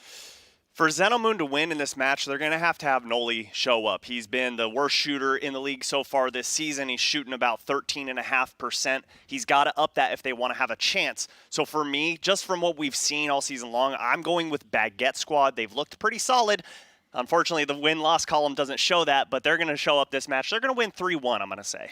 Yeah, I think they finished the season on a strong note, and that's really all they can hope for at this point. They're an annoying team to play against, the Baguette Squad. So they're like you. Yeah, exactly. Well, I'm not annoying to play against because I just give up all sorts of goals, but they don't give up many goals. They also don't score many, but I think their defense is going to frustrate an already frustrated Xenamoon team. I got the Baguette Squad. For me, I'd really love to see the Xenamoon team take this series just because they are a team that has a ton of potential. They were very much in that top 2 contention going into today. So I think they need to show to themselves in this match, like, we can take a series, we can play well, we can pull things out, and then maybe we'll see them back through the play-ins. But there's only one way to find out. It's going to be Xenamoon taking on the Baguette Squad. Let's get into the next match. Well, this team, you can expect a lot of defense. Yeah, words are hard today, but you really can expect a lot of defense, I think, between these two teams. A Xenamoon team that doesn't really score a ton of goals. A Baguette Squad that doesn't give up many. They don't score many on their own. You can expect maybe, a lot of 2-1 games, maybe some 1-0 games? It could go the either way. Like you were saying, Monkey Moon, he does put on a ton of shots. He's leading the league this season in shots per game. So if you are on Baguette Squad, you've got to be able to track him on the field and see where he's at, because he's going to be trying to get those midfield shots on net. And just because they're not burying them doesn't mean that it's not going to break down your defense eventually. They spent most of the season extra and visual, averaging about 2 saves a game. They're just under that mark coming into this, the final match of the season for both of these teams, and we are underway. Who gets that big W to go out on top? This will be set off to the side by Swoopin. Monkey Moon challenges, but that ball's going to go all the way down towards his own net, and Noli has to track it down. Drop down in front for Risual from Swoopin. And you mentioned Swoopin. He did not have a lot to do with the offense of the Baguette Squad through most of this season, but lately he has really stepped up. Yeah, we just saw that infield passing play I was talking about from Xenomoon, and Monkey Moon almost had a shot on target, but the pass was just off mark. But look at good clear downfield on target, but good rotation from Swoopin to keep that net secure. Risual looking for Extra. He's found him. Good challenge by Extra to get that ball deeper into the zone, but it is set away by Monkey Moon. Noli misses on the side. Swoopin coming through, trying to take the corner boost away. Oh, good ball. And yeah, Extra got hit from behind by Noli. Chance for Noli to play table setter, but that's going to be blocked away. Oh, now that's ball off the back dangerous. wall. Monkey Moon comes up empty, averaging over 3 shots a game coming in, but could not get around on that one. You gotta stop giving him those looks though, because eventually he's gonna make contact with that ball, and a good touch downfield from Extra, trying to center this, but a little too hard. Noli's gonna push it downfield. Zenzis is gonna put it on net, and that's the first goal of the game for Xenomoon. Zenzis has looked solid today, granted in a losing effort earlier today, but gets this touch here over the top of Swoopin, and a Baguette Squad team that normally so sure-handed defensively, they were short-handed there. Yeah, it's just that upfield passing play and a good kickoff, but thankfully Noli was heads up there, and let's see what the Baguette Squad can do in return. Swoopin, slamming one off the backboard, could not dunk it down towards the net, and now Noli taking his time. Thought he had Risual dead to rights, but so many have this season, and Risual steps up to deny him again. Another pass in front. That's blocked away. Pinballs around, and Noli has to try and get a back pass off to Monkey Moon, which he does. Looking to center again. Risual didn't get all of it, but he'll leave that ball for Extra. Yeah, Baguette Squad not getting the best of clears right now. There's one all the way to midfield, but it's going to be turned right back over to Xenomoon. Given the opportunity to boost up is Baguette Squad. Good pass downfield, but Zenzis turns that to the side, and here comes Swoopin. Gets denied by the bar, and Monkey Moon turns that shot away. Noli only as far as Extra. He will center, and Noli has to bomb it away. Run into by Zenzis. Monkey Moon has to scramble back in front, and he doesn't get there in time. Risual gets the kind bounce off the iron. And look at the speed from Risual to get up to this ball, get underneath it, and put it into the upper 90, and gets the luck of the bounce, shooter's touch, if you will, to tie this ball game up right at halftime. And now the second half to go in game number 1. We expect a low-scoring series, but this might constitute an offensive explosion for both teams. Risual looking to center, and he does right through the heart of the box. And Xenomoon going to feel like they got away with one. Did you see Monkey Moon there? He had to hit the brakes so fast. If he kept pushing forward, he would have own goaled that ball. Good heads-up play from him. Monkey Moon off the corner, waiting for Extra to make a mistake. He doesn't normally, and he just runs right through Noli. Risual calls off Swoopin, so Swoopin will go collect boost. Now he's 3v1. waiting for someone to make a play. Instead, Swoopin does, and off the demo from Extra, the Baguette Squad takes the lead. And good field awareness here from every single member of the Baguette Squad. You see Extra go down, set his sights on the defender. All Swoopin has to do is get that ball on target, and he does so. Baguette Squad turn the tides with under a minute in just quick fashion. Down to 100 seconds in game 1. Zenzis bombing one all the way downfield, looking for Noli. Noli's run under it. Needs to get this in front. He has for Monkey Moon, who comes up empty again. Zenzis will have a look. He got hit on his double tap attempt. And Noli can't get this coming out of the corner. Here goes Swoopin again. Blown up by Zenzis. That means he's back to deal with this. So is Risual. Baguette Squad stay in front with only a minute 10. And that was Monkey Moon's first shot of the game. It took him almost 4 minutes to be able to get one on target. Gotta up that if you're gonna have Xenomoon have a chance in this game. The defense of the Baguette Squad frustrating yet another foe. That ball goes off of Extra though, not intended. Risual got the wrong side of him. Zenzis tries to dunk one through. Noli and Swoopin both come up empty-handed, and then it's Extra as nobody's home for Xenomoon. They had to pull the goalie to get any offense, they got burned. Yeah, and they increased that lead by 2 now, and Swoopin was going through, making sure nobody was trying to rotate on the backside. Nobody home. All Extra had to do is put it between the sticks, and it's a 2-goal lead for the Baguette squad. Off the corner here. It is popped up by Noli. Zentz is trying to track it down. Now Monkey Moon out of the corner, trying to find an angle similar to what we saw earlier from Zentz's. Speaking of, there's Zentz's bounce shot and in. Giving themselves a chance in game number 1. Good contest here from Noli. Great bounce off the wall as well, and good heads-up shot from Zenza. Seeing the defender in air, goes down low, far post, and we're within 1. 24 seconds, chance for a kickoff goal to tie. Extra gonna stay with this play, and he had to because Noli was right there. Down to 15. Swoopin plays this all the way downfield off a defender. Zensis has to let this go, but it's found Noli. Downfield with 5 to go. Has to be sure is Risual. There it is. In front, Monkey Moon got another shot, but it's blocked by Extra. Swoopin hit them where they ain't, and the Baguette squad takes game 1. Ooh, good heads-up play there to hit that ball all the way downfield, and the Baguette squad just takes them a half of Rocket League to take this victory. But look at that, all 3 members getting involved, all 3 members with a goal.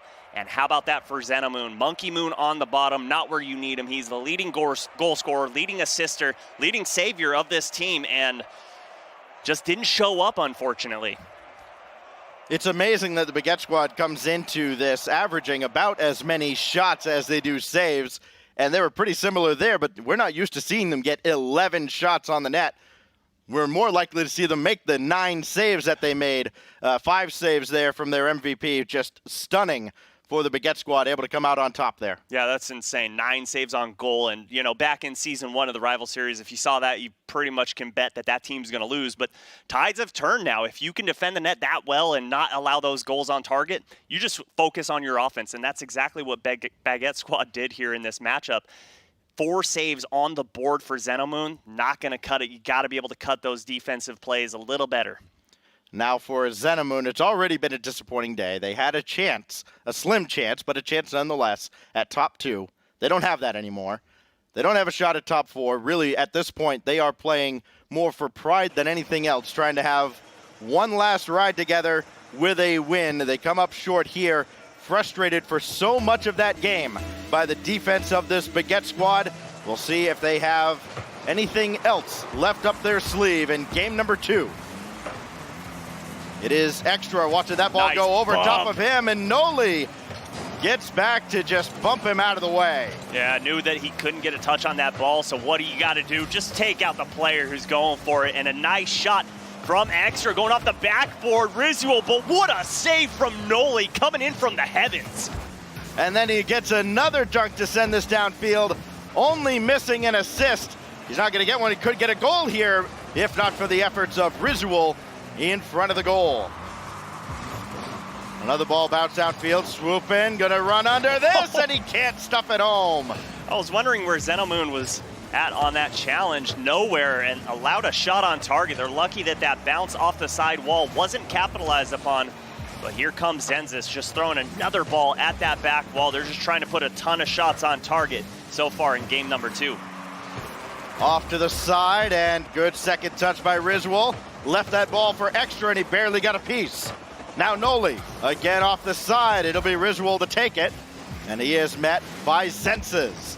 Monkey Moon to the ceiling. Does he have anything in store? No. Noli will set him up. Another one is like the Globetrotters, and it results in a save by Extra. Noli will have a look. Still in front. Swoopin's got to jump, and Risual there to bail him out. Another follow-up is wide from Monkey Moon. It feels like Xenomoon should have 2 goals out of that sequence. They have none. They can't buy one right now, Stacks. Just get turned away by the post, turned away by the crossbar, and turned away by the defenders. They're just in the right place at the right time. Xenomoon can't do anything to crack the defense of Baguette squad. Right now, it must feel like they're up against 6 defenders. Xenomoon right now, as now they're down to 3 minutes.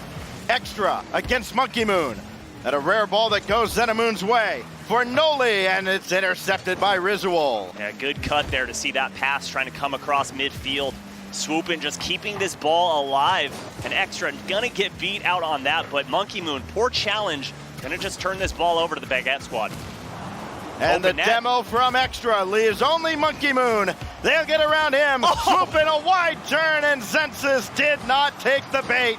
Oh, we've been seeing some great 1v1 plays today, and a shot on target from Monkey Moon. But Extra is there on the rotation, able to clean that up and keep this game tied up. Double commit from the Baguette squad. Hasn't proved costly as they're able to stay on offense. Out of the corner.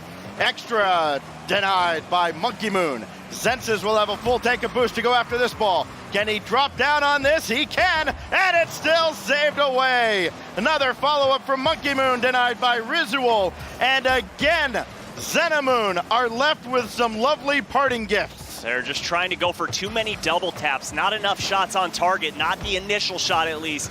And Baguette Squad are able to do well with that backboard defense. And Monkey Moon swing and a miss on that. Gonna turn it over to Baguette Squad in their own zone. Let's see if Monkey Moon can do anything to get this ball out. Extra just trying to stall the counterattack of Zenamoon. Got a little bump in the offensive zone. Rizual now. That ball will get to the front, but all three members of Zenamoon are there to deal with it. Yeah, but Zensis just hits that ball to midfield, gives it right back over to Baguette Squad. Rizual hits that one up. Here comes Swoopin trying to pop it down and just drops it to Monkey Moon. But still, Baguette Squad controlling the midfield, able to run the pace up and down this field. This ball popped up by Noli. Monkey Moon able to challenge further into the zone, but it'll be Extra. Lob pass for Rizual, drop down for Extra. Great two-man game, but the shot is high. No rebound opportunity in the final minute, but Swoopin stops the counter. And still tied as far as shots go, 5-5. They're just trading blow for blow. 45 seconds to go. Next shot could very well secure game number 2. And it's gonna come from Noli. A vicious dunk with 39 to go. Just puts himself in between the defender and the ball and gets contact and sends it all the way downfield. 40 seconds remain, and it looks like Zenamoon is on top. Zenamoon trying to level this series at a game apiece. They have to hold on for just under 40 seconds. Loose ball in front. Swoopin will take his time, needs some support, needs a mistake from Zensis, and he just about got one, but Noli's there to recover. And Monkey Moon should have this away, but he's whiffed another one. This has been uncharacteristic, and they're gonna pay for it too. And you called it, Stags. It just threw off the rotations, threw off the positioning, and Swooping gets a great pass. Zensis has zero boost to work with. All Extra has to do is put it in the center of the net, and this ball game is tied up. That is unreal. As good as Monkey Moon has been all season for Zenamoon, he has picked the worst possible time to have his worst showing of the season.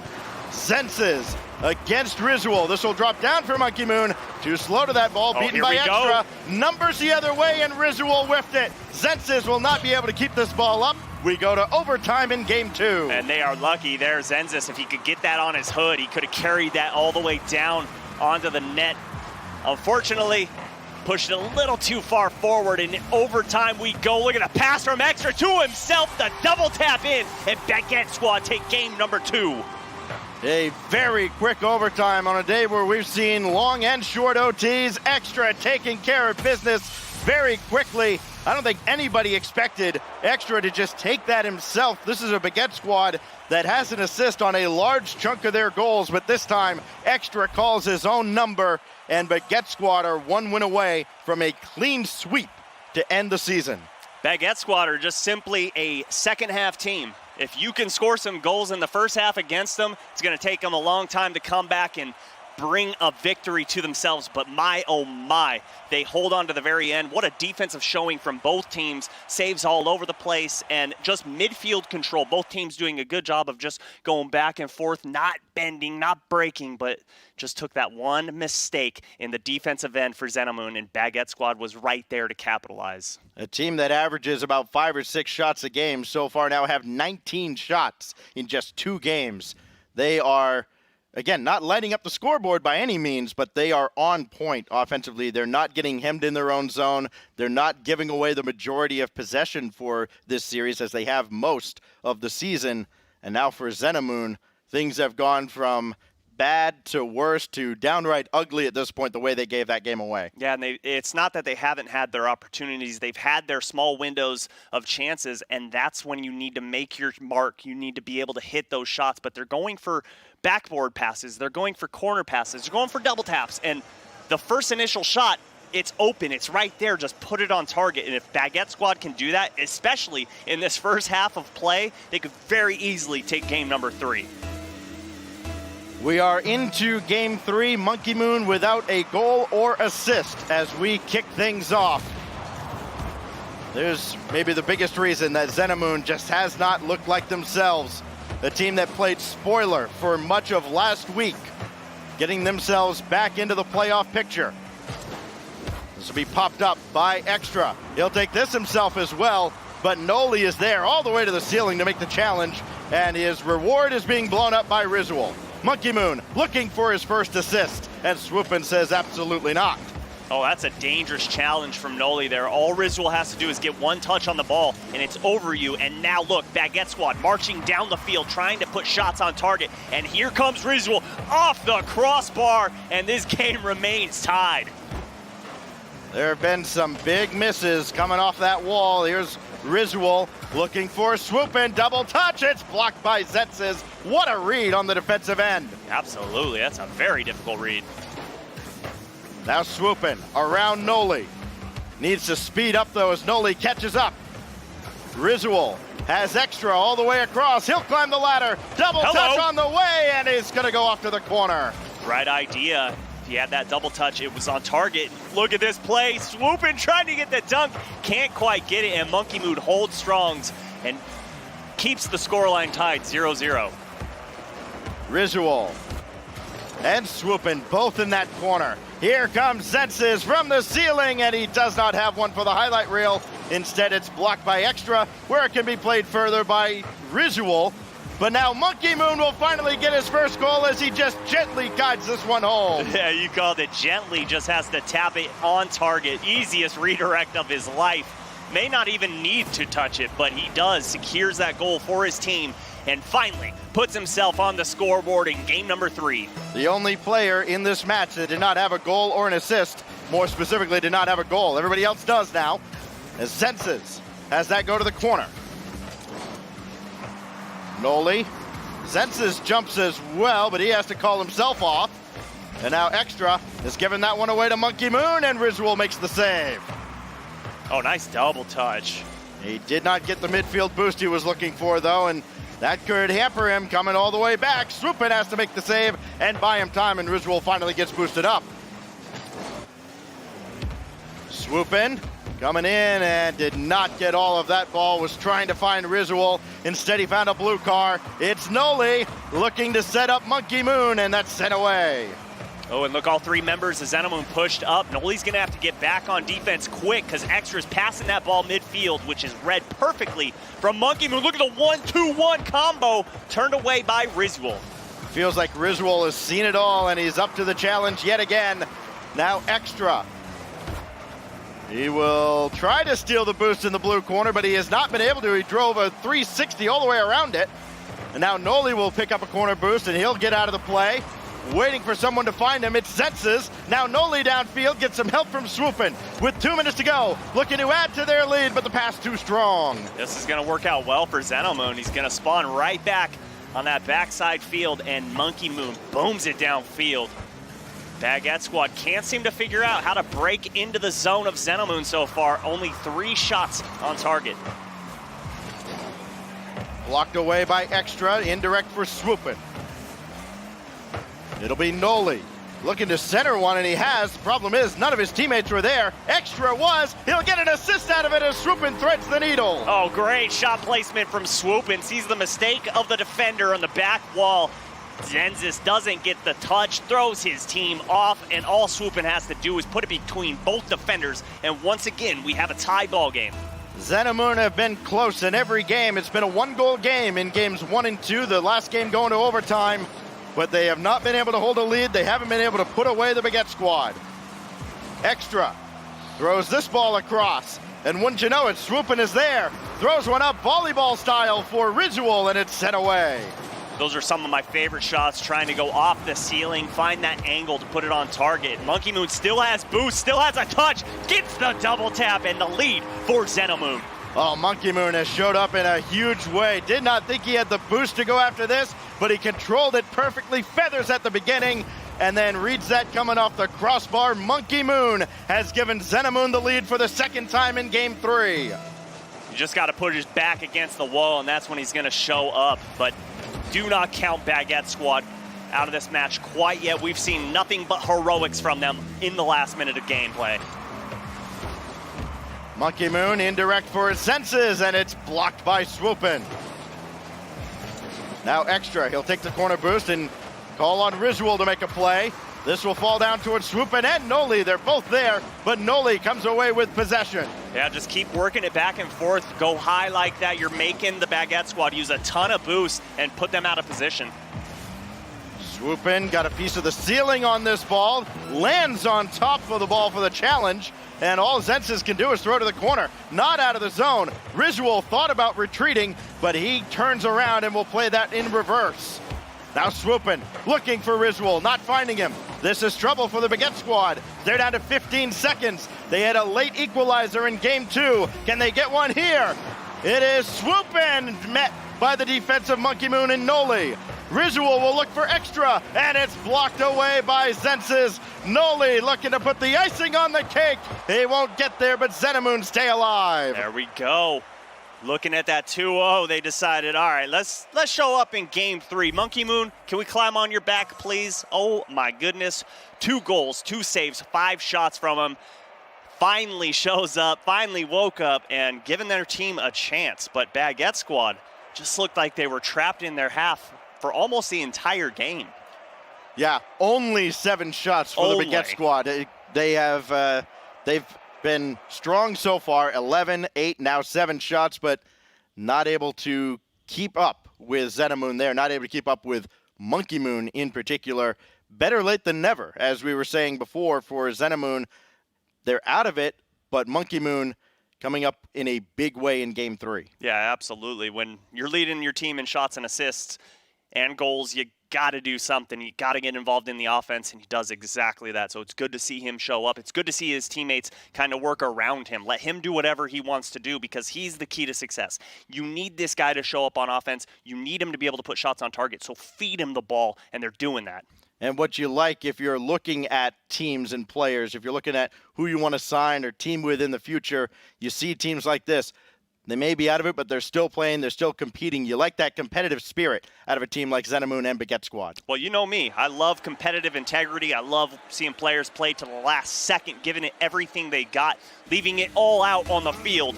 But Baguette Squad looking for a victory here, looking to close out this series and put themselves at 3-4 on the season. Take 2 for Baguette Squad, looking to close out with a win. Swoopin will play this around Noli. And he's blocked by Monkey Moon, so Extra will reset for the Baguette Squad. Risual through Noli. Swoopin will turn, but Zensis will have all day to clear away, and he does. Oh, look at that touch. That's somehow off the backboard, but Zensis was not ready for that. Not capable of catching up. And now Swoopin will just bank one out that Noli rather easily deals with. Oh, that is a dangerous carry from Risual. I don't know about that, but hey, he got it out of the zone and he's getting a shot on target, but Zensis saw it from a mile away, and Baguette Squad unable to do anything as this ball goes right back into their defensive zone. Both these teams at times defending by rather unconventional means, but it has worked for the most part. We really haven't had a big shootout yet. Risual blocked by Monkey Moon. The ball still finds the back line. Extra thought about coming in as well, but he could not dunk that home. Zensis credited with the save, and he'll have to make another clear. Yeah, it was great positioning from him to put himself in between net and that ball, so the only way it could go out. And Swoopin looking to put a pass off the backboard. But again, Zensis is there. The defense from him has been crucial to the success of Xenomoon. Swoopin has that ball taken away by Noli. Back and forth they go in the early stages of Game 4. Bank shot off the ceiling. Monkey Moon has set it out. Zensis has to make yet another save, I believe his second officially. And now Extra to center for Risual, denied by Monkey Moon. My, oh my, Zensis cannot do anything wrong. The bump from Monkey Moon, but barely out off that post. And back we go. Xenomoon and Baguette Squad trading shot for shot, blow for blow. Once again, these teams are so evenly matched. The framework of the goal conspiring against him yet again. A blistering shot by Swoopin is blocked by Noli. And now can they turn it into offense on the other end? Noli across for Zensis. And that crisscross play is met by the defense of Extra. Now Risual lets that ball go by. So Extra left all alone against two attackers. But he does not need to make a save. And that's what I was talking about after game number 2. They have the opportunity to put a shot on target, and they're just barely off their mark. It's like they want the double taps, and right there again, the right upper 90 was wide open for them. They need to work on their accuracy if they want to be able to take this to game number 5. ARG has to be watching this right now going, yeah, that's exactly what Baguette Squad does. Every single time you go back to week 1, it looked like ARG were going to have a ton of goals, and the Baguette Squad turned them aside every time. Extra can't get to this ball from Zensis, and it'll be Risual looking for Swoopin. He's got him in the center, and it's blocked away by Monkey Moon. Great defending, really patiently on the defensive end. Yeah, and Zensis already has a savior medal in this game. Good poke up from Noli, and the miss from Risual, but Extra is there. Poor clear, though, giving Xenomoon an opportunity. Risual to send one away. Extra looking for boost. I like that. And he's not going to find any. He has to go for this ball. So Extra's in a spot of trouble right now. So too is the Baguette Squad, but Swoopin will deal with that. Risual needs to jump up. He does. And he'll get there just ahead of Monkey Moon. Yeah, that pass was just a little too slow and a little too forward. Monkey Moon couldn't quite stretch out enough. And Noli doesn't have enough boost in the tank to get a challenge on this ball. Minute to go in this game, still tied up. All Baguette Squad needs to do is score. Here comes Swoopin, tries to fake out the defender, but Zensis sees it from a mile away. Final minute of what could be the final game for both of these two teams in this season of the Rival Series. Risual in the direction of Monkey Moon. Zensis was going for that ball, but Swoopin got a piece of him. So Noli has to bank that out for Zensis. Bought him a little time. And now Xenomoon on the attack in the closing stages. 35 seconds.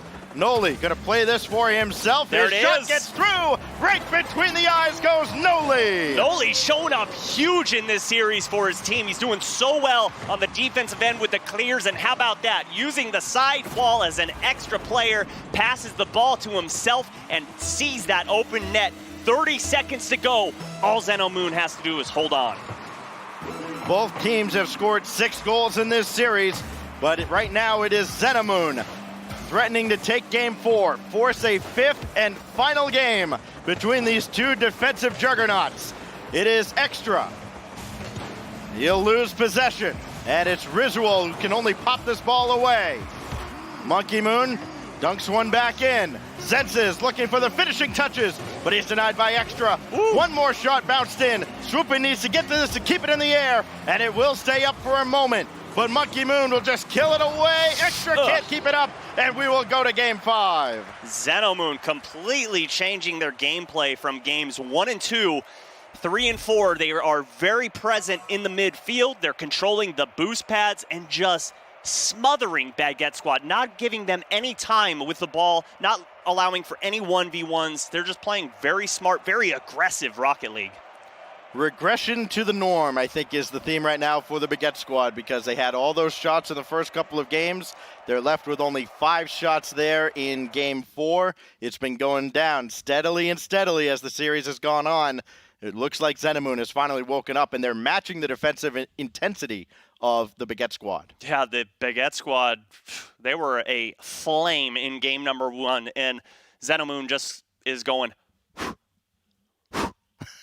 just trying to blow them out, and it's working. That flame is getting smaller and smaller. Game Only 5. Subi could do that, by the way. Only Subi. Yeah, don't do that to him. He'll get very angry. He's like a bear. If you blow in their faces, they go crazy. But No, Xenomoon just really doing well to change the pace. And one thing I've constantly harped on since Season 1 of the Rival Series is the ability to adapt your gameplay in a series. You cannot play the same Rocket League from Games 1 to Game 5. We're seeing Xenomoon do exactly that. They were playing like garbage in Games 1 and 2, and here they're playing like diamonds in the rough. It has been a great turnaround for Xenomoon. And what did we say to expect, Subi? A lot of 1-0s and 2-1s. 2 games have gone 2-1. That last game going 1-0. Yeah. 2 of those going the way of either team. And we are now into our 5th and final game. Swoopin cannot get the second touch he's looking for. So this is thrown all the way down by Noli, looking for Zensis, who could not run under it. Extra, blocked away by Monkey Moon, and back to the offensive end goes Xenomoon. And that's off the back wall. The Monkey Moon can't get there in time. Zensis tries to keep it in the zone, but finally the Baguette squad will fend off the attack. And look at that fake by Extra, sending Monkey Moon to the side wall. Let's see if they can get any shots out of it. Risual, that's going to be cleared away by Monkey Moon, and that will do it for that attack. Both these teams just trying to put on a good show. Extra with a 2v1 situation, gets the flick, but a little too wide for Swoopin to get to. And Noli was back, gonna carry this ball out. Risual gets that double tap. Extra comes in and denied by the crossbar. Noli able to get boost and ball, but not a good touch on the ball. Monkey Moon will bail him out with a big clear downfield. Monkey Moon now gonna climb up after that ball out of the corner. Zensis had to adjust himself there as he jumped up maybe a little off target. And now as a result, the ball finds its way all the way down to the Xenomoon defensive end. Noli pops one away that Zensis can follow. Monkey Moon is shadowing, and Extra just plays it away from him. What we just saw from Xenomoon is exactly the key to success that they've been working with. The ability to pass the ball short and clear the ball long. You're throwing off Baguette Squad, and Noli comes off the side wall. Keep the game all tied up, and Zensis looking downfield for Noli. Noli back to Zensis, gets the ball off the ceiling, but Baguette Squad sitting on defense, waiting. You become a much better offensive team going up against both Xenomoon and the Baguette Squad because of how creative you have to get. Uh-oh. And Risual is going to lose control here, lost control of his car entirely. Here's Xenomoon back on the attack. Both teams have had to get a little creative. They've had to go into the bag of tricks just a little bit. They have, of course, benefited from some miscues. Extra, big flare in the direction of Risual. He's missed that ball entirely. And Monkey Moon will play it over towards Zensis. Again, good passing from Xenomoon. Get a little help from Extra as that ball careens off of him. And now Monkey Moon will set one for Noli. Will he take the shot? Yes, he will. It's off the crossbar. Nobody got a piece. Monkey Moon can't drop it down, and Zensis not there to follow up in time. And now watch the counterattack for the Baguette Squad. That shot saved away. And if you're a Xenomoon fan, you gotta keep that in the back of your head. Could that come back to be the death of them? We will remember that because it should be 1-0 in favor. It is Risual down at Noli. Nobody to pass to, so he just throws it downfield. By his teammates time to reset. Extra has Swoopin in front. Swoopin will not, he will get to this ball, but he did not have a shot. Just has to do all he can to keep it in the zone. This will fall down for Noli, but Risual got a big chunk of him. And that means Monkey Moon has to lightly play it away, and offense remains on the cards for Baguette Squad. Looking like we might have another 1-0 game, Stacks. These teams so close, so competitive, and this is just a defensive stranglehold. Extra has won the pass over, and Monkey Moon gets back, able to avoid the bump. That is great concentration. What a pass! And the shot wide from Risual. Both these teams should have multiple goals by now. They have just been either denied by outstanding defense or the shot just has not been there. Monkey Moon to bank one in front, and Zensis got there. Extra took his sweet time and almost paid the price for it. But a good soft tap, nice dribble to get around the defender. They have numbers, but he puts that shot a little too close to the box. We'd love to see that go midfield. Risual off the backboard, and no way, no how for Swoopin. We remain tied as we near 30 seconds in game number 5. It's Risual again. Just feels like a matter of time. Somebody's going to blink in the late stages. That shot's wide. Oh! No lead dunk by Extra. It is payback from game 4. And Extra says, get back to the gym, do a few more push-ups, because I'm too strong for you. The lead in favor of Baguette Squad under 30 seconds to go. 4th goal to lead everybody for Extra. With 26 seconds to go, is that the goal that gives the Baguette Squad another win on the season? Their 3rd is what they're looking for. Senses, not going to do anything there. Couldn't find a teammate. They only have 12 seconds to work with. Swooping, looking for someone to hit. There's nobody. There he Got is. no lead on his way back. Risual adds to the lead, and that should do it. And they close the coffin in game number 5. Good heads-up play. You look at Extra, he challenges that ball, challenges the net, no one home. All Risual has to do is make the ball go poof, and they have that 2-0 lead. Swooping, a disappointing start to the season, but if you could take everything from week 4 onward, you'd take Swooping on your team in a heartbeat. On the ball, off the ball, he's been outstanding. A big part of why the Baguette Squad are able to take game 5 here. They avoid the reverse sweep, Subi, and they finish the season at 3-4. Narrowly avoid the reverse sweep, might we add, because Xenamoon had multiple chances, multiple open nets. They just couldn't find their target. But I tip my cap to them because they showed up, they played, and they put on a show for all the viewers out there. They didn't give up, even though they weren't trying to get in that top 4. The margin was so slim, they just said, hey, let's go out, let's just have a good time, do what we got to do, and play some good old-fashioned Rocket League. Yeah, nothing was in their control at all except for this match right here and the Baguette Squad. They come out on top, and defense, again, reigned supreme that entire series. Most anybody scored 3 goals in a single game. That was, of course, the Baguette Squad in game 1. And it's got to feel great for them after the season they've had. A lot of ups and downs for them, but a great defensive season overall. And they finished just under the 500 mark. Yeah, it was, especially the fact that, you know, all of them showing up were rookies. They come in and, hey, it's a different style of play than ranked other than 6-mans. It's just completely different. You need to show up. You need to play perfect every single week. We saw it from Veloce, so you know that it's possible. But I have to say, what a season from Swoop. And he showed up. He was present in every single game other than the game they got shut out. He's just so crucial to this team's success. Well, intermission is over. We are down to one final match between Complexity and the Vikings. It's very simple. Complexity wins, they get a shot at the bricks in the promotion tournament. If they lose, they hit the bricks. They're done. Don't go anywhere. It's coming up next.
Going into that last series, we knew we were looking at more of an endurance match than a shootout. Both of these teams feature incredible defenses. After losing 2 games, I thought Xenomoon might have just given up. But with Monkey Moon getting that goal, tipping in from halfway point, I'm like, okay, this team's still very much in it. Game 5, though, we do see the Baguette squad. They show that they can be the spoilers. They can be a strong team.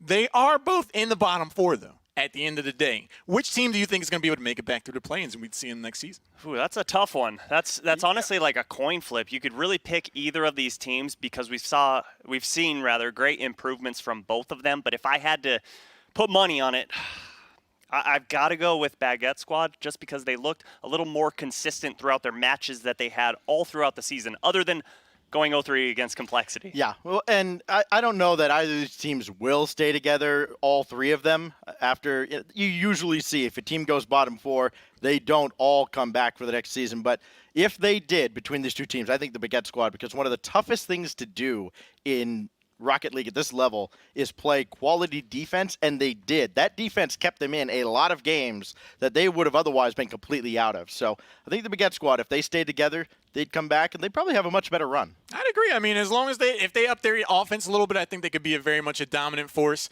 But let's get into the last match of the day. Perhaps the match of the entire season, a clash of competitive wills. Both of these teams need to win. Complexity needs to win to secure the top 2 spot. Vikings need to win to stay in the top 4. Everything's on the line for both of these teams. You couldn't write the script any better. So much on the line for Complexity and the Vikings. If Complexity wins this matchup by any scoreline, you're going to have Veloce in first place, Complexity in second place, ARG in third, and Method in fourth. Yeah, how about Method playing their way into a chance with a sweep earlier over the right-overs? They've given themselves all the hope that they can coming into this match, and their hopes rely solely on Complexity. And for the Vikings, if the Vikings come out on top here, ARG gets that second spot. The Vikings play their way into the top 4, and Complexity goes 4th place. ARG are definitely the Vikings' biggest fans Yes. by a mile going into this series. Complexity, I was wondering which version of them would be able to show up today. We saw a very strong performance out of the earlier portions of the season, and then they struggled going into week number 5. But then that first match of the day was like, okay, Complexity's back. I'm wondering how Vikings are going to fare against a team of the caliber of Complexity. In terms of predictions, who do you got?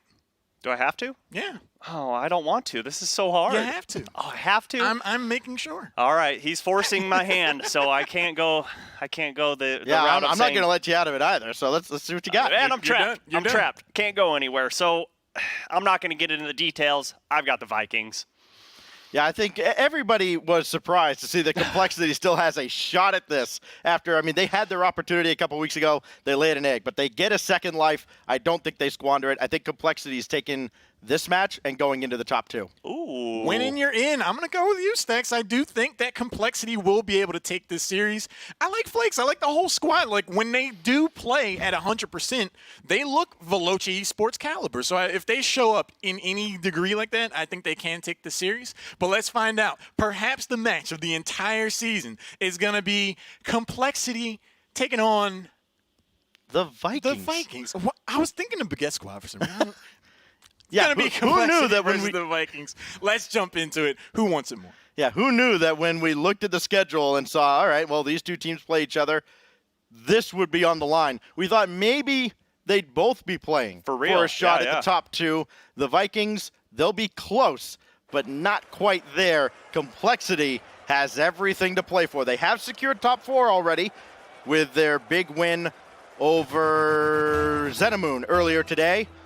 But now they're playing for the ultimate prize out of the rival series. So much on the line for both teams. The Vikings looking to put themselves in top 4 contention, but Complexity trying to play spoiler. Let me give you the stat of the day for Flake. 17 goals in 18 games, highest scoring average of anybody in the rival series. And just for the sake of comparison, those numbers would put him only behind Kuxer, K-Dop, and Scrubkilla in the RLCS. Not a bad lineup to be featured with.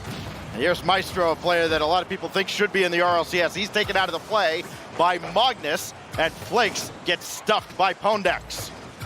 Yeah, and honestly, both of these teams, potential RLCS caliber, but trying to get out of the rival series and or stay in. A good bump there from Magnus to keep that offense at bay. Mummy Snow to drop another one into the zone, and he will not get to this ball from Flakes. Instead, it will be Maestro, who's done it on both ends of the field, leading the league in saves per game, just a shade over 2. As Magnus looking for Greasy Meister, not finding him. And Pondex will land nicely on the side wall, but could not recover and get a piece of that ball. So here's Flakes, who was so good in the first half of the season, kind of tailed off over time, and he can't make anything happen on that play. Yeah, and I've talked about it so many times when I've been on the desk with the Vikings playing and Complexity, but for Complexity, you gotta have Magnus show up. He's so crucial to this team's success right now. He's second last for shooting accuracy on the season. He's at 14%. If he can start hitting his mark, this team is unstoppable. Flakes tried to dribble that ball, but he's taken out of the play by Mummy Snow, who also gets a piece of Greasy Meister, and that's going to lead to a goal from Pondex. And Maestro carrying this ball all the way downfield and gets 2 birds with 1 stone out of the net and leaves it wide open for Pondex. And looking like the Vikings taking the early lead. Great start for the Vikings as they try to fight for survival in the rival series. Come back next season and do it all over again. Pondex popping one away that Magnus will chase down. He will not find a teammate as that ball is taken by Maestro, but it was a double commit as he and Mummy Snow both went for it. Mummy Snow can't recover, and Greasy Meister quickly ties the game. And look at the field awareness here from Flakes. He realizes he doesn't have a shot, so he dumps the ball off to Greasy. Greasy with a great put on target. These teams gonna be going back and forth all day long. 3:02 remains in game 1. Mummy Snow trying to play that for himself, and Magnus is all over it. Here's Flakes. Pondex got his back turned to him. This is still an awkward ball, and despite a couple of demos, doesn't look like anybody's really going to have the upper hand here as Maestro has all day to play this ball away. Here comes Flakes, the last guy that the Vikings want to see with the ball, but he does nothing with it. Yeah, if you see Flakes from week 1, good night. He was on fire. He was a force to be reckoned with.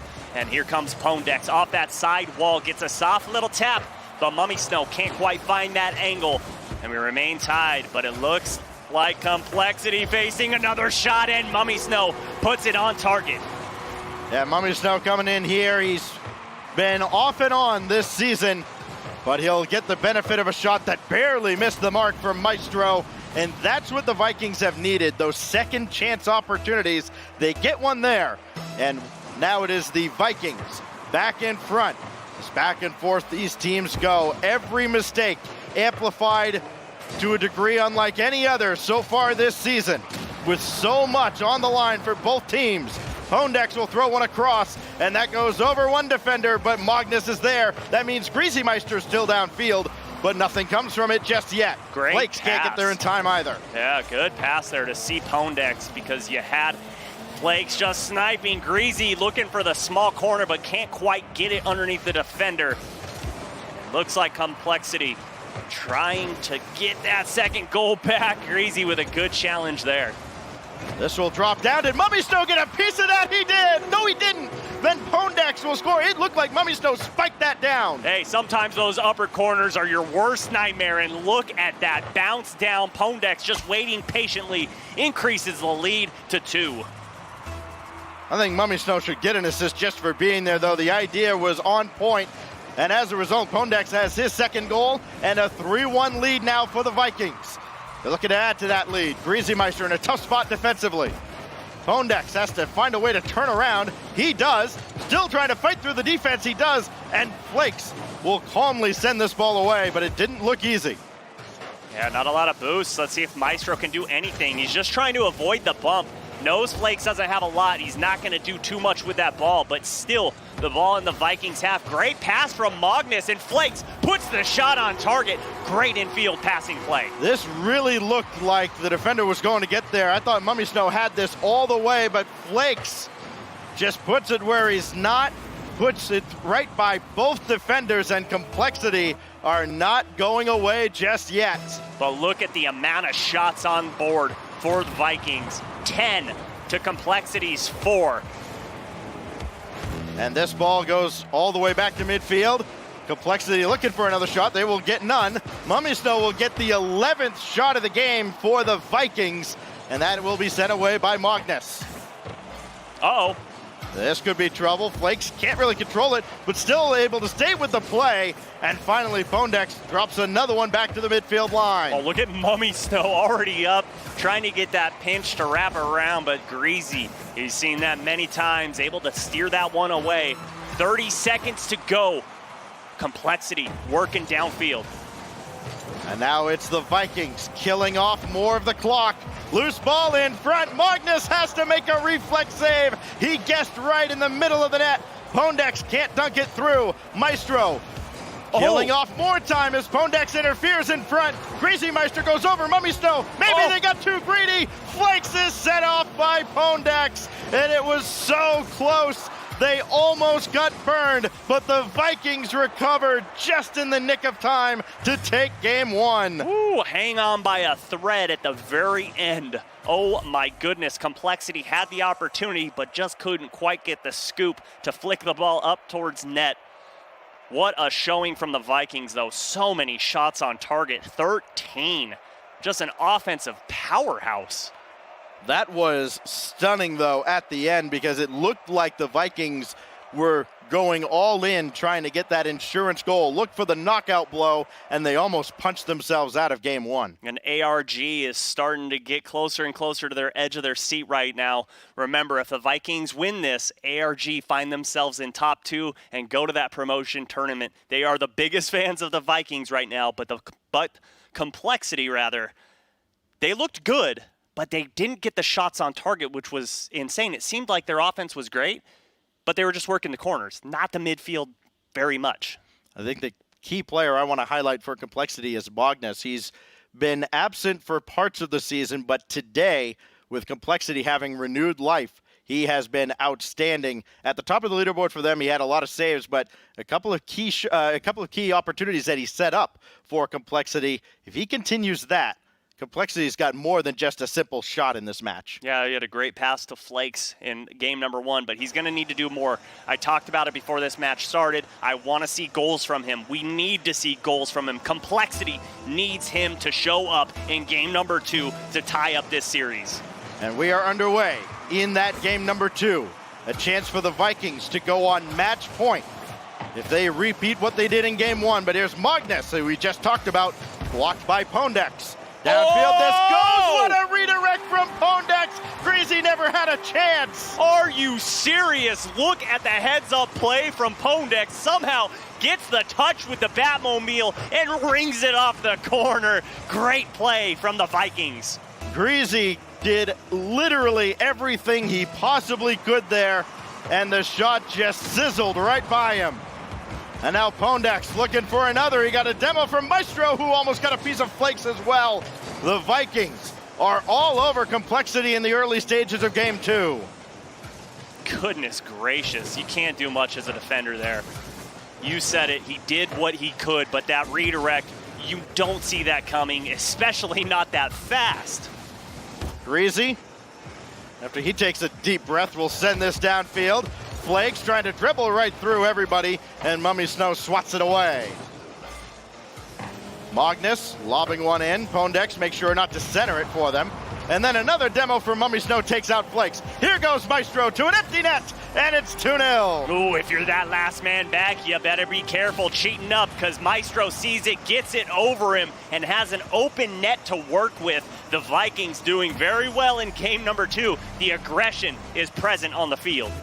After the previous series where we talked about defense, defense, defense, it is all offense for both Complexity and the Vikings. More so for the Vikings as they get their sixth goal of the series. Rather, fifth goal, as Maestro now out of the corner. We'll try to dribble this through. He's got Pondex cheating up with him. And now Pondex going to take the shot after Maestro got a big piece of a defender. But nothing comes from it just yet. Now Magnus looking to set up Flakes again, and it's blocked by Maestro. Mummy Snow can just play that off to the side, and he's got all day to play this ball. Ooh. Everybody stayed all the way back. Greasy, I think, maybe a little worried after getting burned on that last goal. took his time coming up. Yeah, that's going to be in the back of his mind for a good while of this game. So you can expect to see him cheating back for sure. And Mummy Snow has to get this out of the corner. Good pass from Magnus, but both players had already rotated back for boost. Trust is a big part of defense. As that ball is whiffed by Pondex. Talk about trust. He goes up the ball and misses it entirely. Now Mummy Snow dunked by Greasy Meister, and the shot's wide. Greasy back on form though. He'll score a few of those if you let him. Pondex over Greasy, so Flakes has to play this away, and he does, but only as far as Maestro. And up to the backboard for Mummy Snow. It's off the crossbar, and Maestro hit the crossbar from point-blank range. Greasy put it back in his own corner, though, going to allow the Vikings to continue pressure this ball. And good midfield challenge from Maestro there. But look at the shot from Magnus. A little too high, and Maestro is going to be able to boom this downfield for the Vikings. Greasy thought about the corner boost. He'll give it away to Magnus, who will have to play this ball down towards Greasy Meister, and it's intercepted by Mummy Snow. 2:14 remains on a moving clock, and that's saved off the goal line by Maestro. He waited until the last possible second to play that, and then it's pinched off the ceiling downfield, but not really towards a teammate, and Flakes will make him pay for it. Woo-hoo! If you see Flakes in the air, you better expect a shot on target. Maestro sitting on all four wheels, doesn't go up. All Flakes has to do is spin so the top of his car puts that shot on target, and we're within one. 2-1 with 2:01 to go, and a kickoff that's going to go the way of the Vikings. Mummy Snow, and Greasy Meister has to play it away. But now this is popped up by Maestro, and the Vikings remain on the attack, looking to get that goal right back. Flakes, well, this is trouble for Complexity.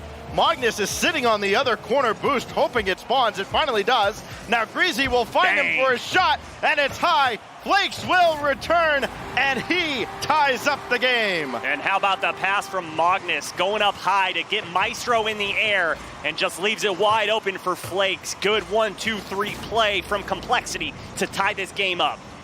Flakes is starting to feel it. 3 goals now in the series, and another one in this game to tie it up. This Complexity with Flakes going off like that is unbeatable. The Vikings need to cool him off. Greasy Meister throws this to the opposite side, and of course towards Flakes, but Pondex gets there first. There it is. Pondex takes out Greasy Meister, but they do nothing about Magnus, who's won that challenge. And guess who he's got in the middle? Flakes, and he can't hit him. Now Pondex. Throwing one towards Mummy Snow, who can't catch up to it because he had nothing in the tank, as you mentioned, Subi. But Maestro does have something in the tank, and he has Mummy Snow taking that midfield boost as well. Oh, but look at that bounce. Mummy Snow went for the boost there. You wonder if he challenges that ball. Could he get the touch to beat out Flakes? But we remain tied, just under a minute to go. Magnus looking to roll this one down. Maestro deals with it, but can't quite get it cleared away. And Complexity starting to march down the field, and Mummy Snow gets under that ball. Almost own goals that. Maestro blocked by Magnus, who can follow this play, but he missed it. Now Flakes, he hasn't missed much, but he does here just wide. Vikings get away with one there. Mummy Snow for Pondex, and it's blocked by Magnus. Pondex just missing, barely. Mummy Snow redirects this. It's going to be a little wide, and Greasy Meister plays it away with now 10 seconds left. Pondex to center. It's Maestro, and he couldn't find the angle. And now a chance on the counterattack. Complexity looking to steal game 2.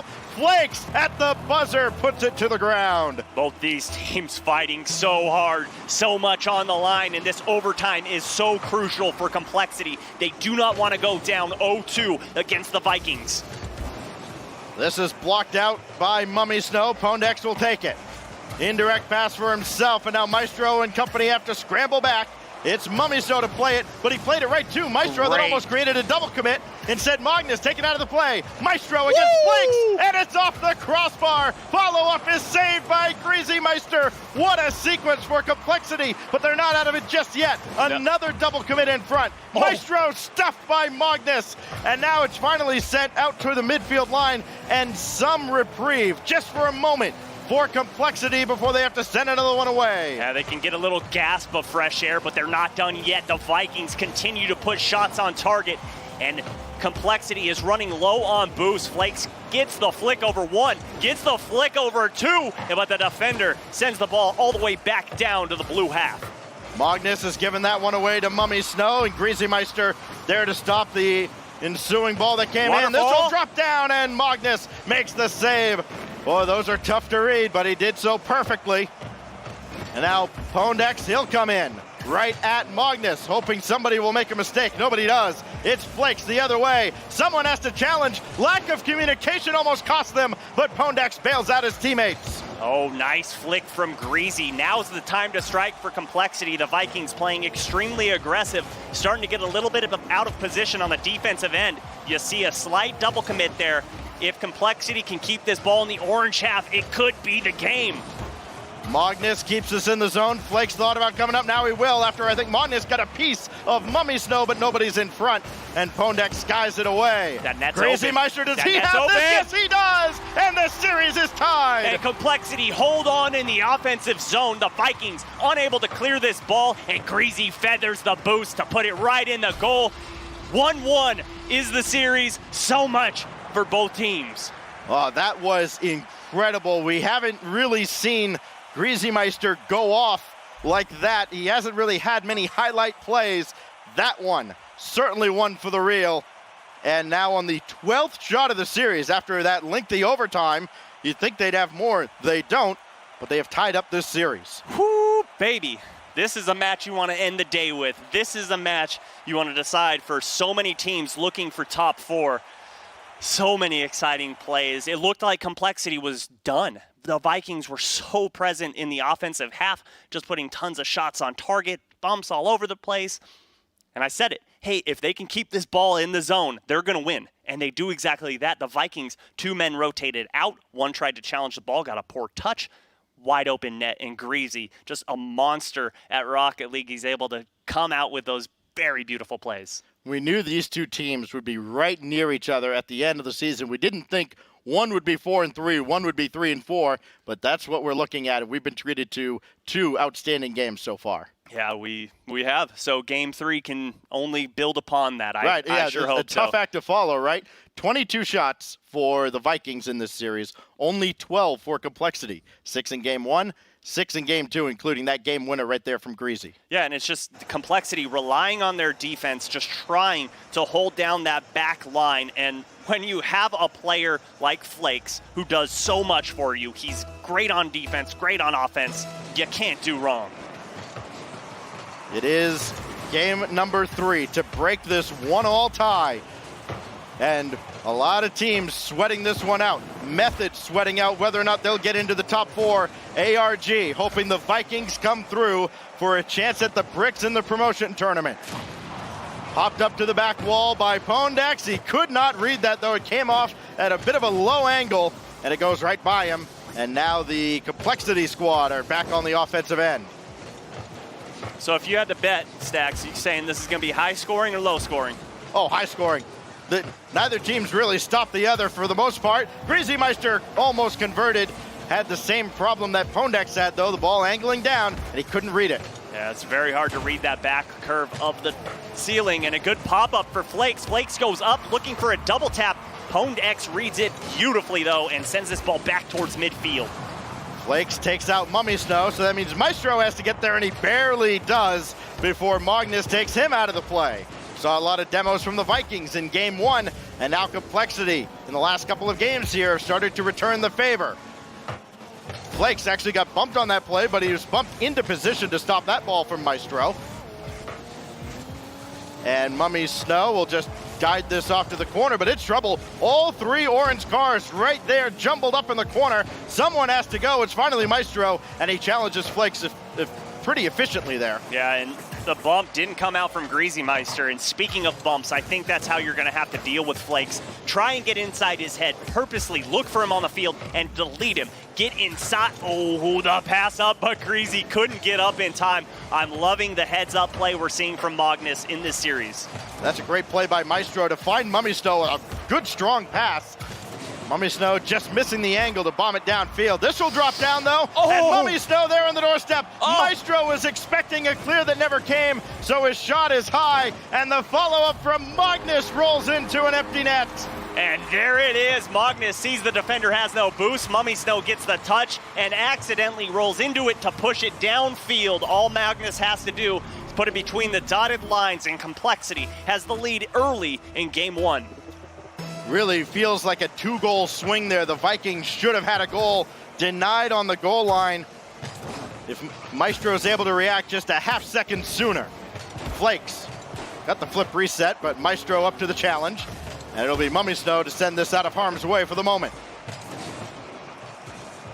This will kiss the ceiling, and Flakes didn't really get a big touch on it, but he found Greasy Meister, whose shot had to be contested by Pondex. Yeah, not an easy save going backwards there, trying to hit it where the player from Complexity is not, and this ball just sits in midfield. Magnus, again, there to poke that ball. He is everywhere in this series. He's not scoring a ton of goals. He has one in game 3 so far, but my oh my, he's doing so much more for this Complexity squad.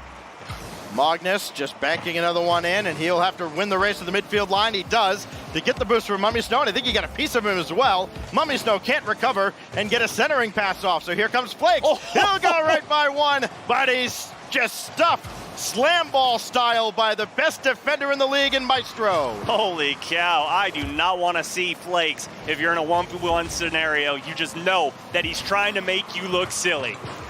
Flakes will try again off the corner, and Pondex will have it.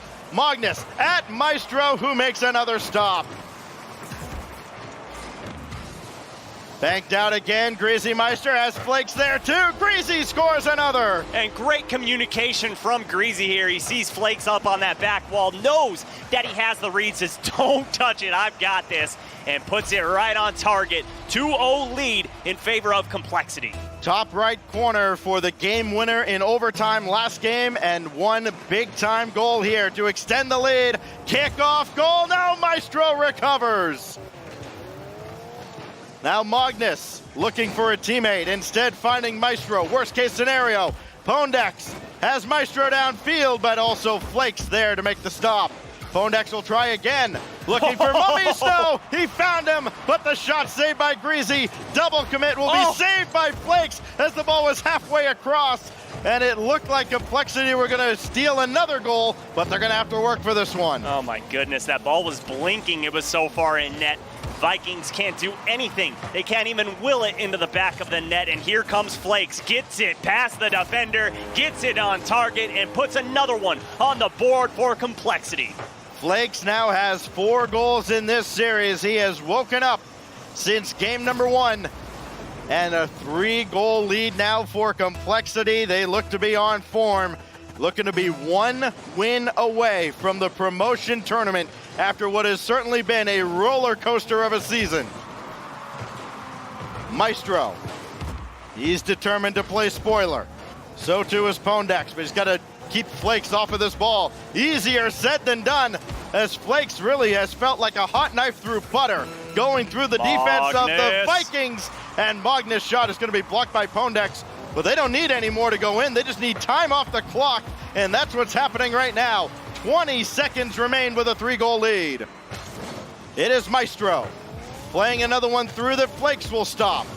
10 seconds remain as Pondex blocks another one away, but there is not going to be enough time for the Vikings to get back into this game. Magnus delivers the final blow in game 3, and now we look ahead to game 4, Subi, and the promotion tournament on the line for Complexity. So important was this game. Complexity turned it completely around. And how about the challenges? There were no balls just sitting at midfield waiting for someone to hit it. Complexity was right there. The Vikings playing a little too slow, a little too spread out. And Flakes trying to get a highlight reel goal there. Doesn't quite do that, and Magnus says, hey. Oh, now that would have been great. He gets the demo and keeps the ball up. Maybe shades of a Squishy dribbling out after the clock hit 0 last season, but nonetheless. Some say that he's still carrying the ball. Right. Well, right now, Flakes continues. It's not as much of a carry job as it was in the beginning of the season, but he's leading the way for Complexity. And now with their second lease on life, Subi. One more shot at the promotion tournament. Yeah, the Vikings, like I was saying, they need to tighten things up. They need to have someone that's challenging the ball, because honestly, Complexity challenges a ball, gets a good 50-50 that's just kind of neutral. It sits there, and no one from the Vikings is there close enough to be able to challenge again. It's given Complexity the option to either shoot that ball on target, shoot it right above to pull a defender out of net. They're honestly able to do whatever they want because of that first initial challenge at midfield. And shooting is something they've done a lot since game 2. They were held to just 12 shots in 2 games. Was it 14 shots in that last game alone?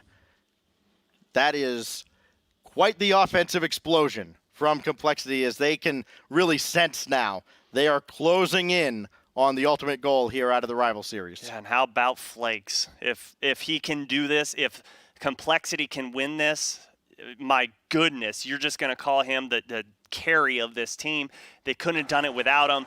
He needs to show up. They rely on him so much. He's been getting goals, assists every single game of this series. And he's good for the occasional save as well. And we're into game 4. Neo Tokyo, will it be the final resting place for the Vikings season? Remember, they need to win this match to get into the top 4. And Magnus misses, of all people, to have that look at point-blank range. The player with the lowest shooting percentage on the team, and he missed a sitter. Oh my goodness, they want that back. They want another try. They want a mulligan, but it's not going to happen. The scoreline remains 0-0, and the Vikings have a breath of life. And how about that touch from Maestro? I didn't give Maestro a chance on this, as this ball drops down.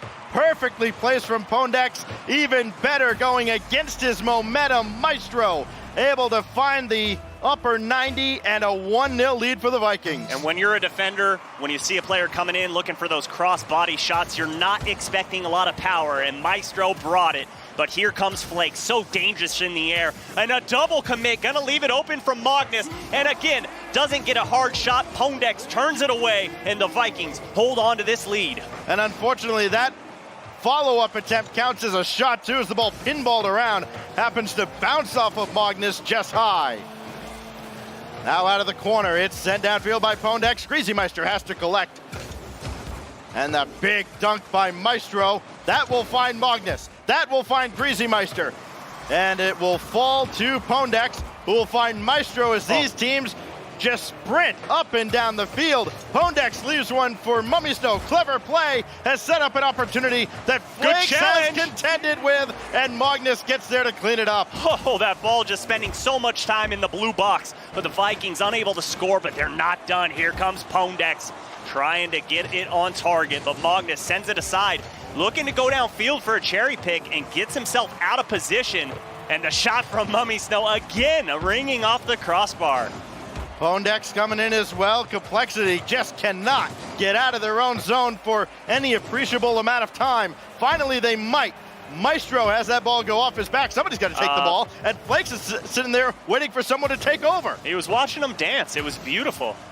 Well, they don't have a whole lot of time on their side. 3 minutes to get back into this game. This will drop down, and it's Pondex who slams it home. Pondex comes in with so much speed behind him. It doesn't matter what the defender does. He's going to just push that ball into the net, and look at the shot on target. Pondex and Maestro working so well together in game number 4. Pondex has had some loud goals in this series. That his 4th to lead his team.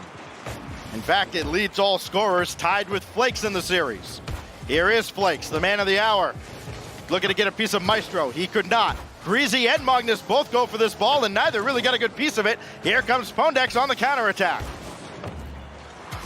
Mummy Snow might be able to play this himself. He can't, and Flakes does. Maestro, what does he have up his sleeve here? He gets a piece of Greasy. This could be trouble as Magnus clears it away, and now Flakes the only one left to defend this. Good cut from Pondex to break rotation to keep this ball in the blue half. Mummy Snow just trying to poke it up, and Maestro rotates back to defense and easily clears this ball away. Flakes looking to chase one down, but Mummy Snow has it on the back wall. He's had a little trouble with balls in the corner this series, but he's sure-handed there. And now Maestro just throws one downfield that Mummy Snow can chase after. Oh, great pass. It is Flakes. Throwing one in front. Greasy Meister lurking. That is trouble. Magnus comes in, and it was almost saved, but Magnus gets the goal. Gives them the breath of fresh air here. Magnus comes in and brings the scoreline within one, sees the hole in the defenders, and capitalizes. But the double commit is what hurt the Vikings there. They need to rely on their communication in these last 2 minutes. Big kickoff here. We've seen a lot just kind of killed neutral at the center dot. But this one is controlled by Maestro, only for a moment. Flakes comes in, sets up Greasy Meister, tie game! And all it took was 10 seconds and we have a tie ball game. The aggression present on the field for Complexity. Great challenge from Flakes, and the defense just flat-footed allows Greasy to put that one on target. Greasy Meister adds his 4th goal of the series. None bigger than that one right there, perhaps. Tying up game 4, and a chance to go on the attack again. Tough angle if he can convert. He'll set it for Magnus, who'll set for Flakes, but the ball is cleared away. Vikings will not get possession, however. Flakes takes out Pondex. Ball in front. Pondex thought about going. Nobody's going to take this ball, and finally, the challenge is controlled by the Vikings. The Vikings playing extremely hesitant now. Just realizing how fast Complexity can score goals. They need to be a little more aggressive. They're giving way too much room to Complexity right now. They are the underdogs in this series, and so often you see in a boxing fight, the underdog will get a few licks in, but once he gets hit in the face one time, then they start to hesitate. Pondex looking to deal another big blow, but that one's going to be high. Follow-up is saved as well by Magnus on his way out. Here we go, less than a minute to go, all tied up. The Vikings marching down the field, but how about the pass? Cut off by Pondex, and a good heads-up play from Mummy Snow and Pondex to kill this ball. Oh, nobody went for this ball. Maestro thought about it. That hesitation might cost them. Flakes throws another one in front that Pondex sends away right down the middle of the field. Vikings might have got away with one. Magnus can't redirect beyond Mummy Snow, and it'll be Mummy just trying to play this out and get an angle on Flakes. Greasy Meister can't follow this play up either. Oh. It is Flakes with a big drive. It's well wide. Missed off the back wall by Mummy Snow, who barely recovers. Still loose in front. Then Pondex gets back.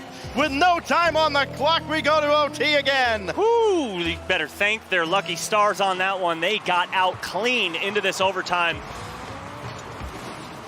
And it's going to be no kickoff goal by the look of things. Maestro will have this on his own back corner. Again, here are the stakes. If the next goal comes from Complexity, the promotion tournament is set. Complexity will go number 2. Vikings will be out of the top 4. If the Vikings can stave off this attack, get downfield and score, we will have a 5th game.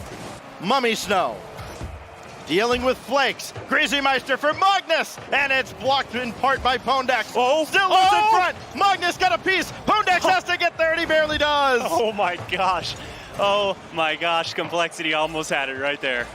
Magnus, Pondex is shadowing him here. This will bank off the corner. Mummy Snow to force game 5, and he's pushed it wide.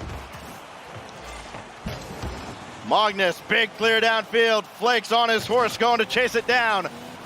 Flakes denied by Pondex. Follow up from Greasy Meister. Hit him where they ain't. It's hard to do. Both these teams have a ton of speed, but Mummy Snow misses. And Maestro is there to recover. Tough angle. Looking for Pondex. He's found him, but the shot's high. That is just so many shots off the crossbar for the Vikings in this game. They are going to look at this tape if they lose and say, we could have had them. But they still hold on. We remain tied. Minute and a half has gone by in overtime. Mummy Snow has no boost to work with. What little he has, he uses to correct his car. It is Maestro popping one up, and Greasy Meister right there. Tell me these two players aren't familiar with each other. Mummy Snow looking for Pondex. That goes beyond Flakes. And now it will be Pondex turning around, trying to keep the attack alive for the Vikings.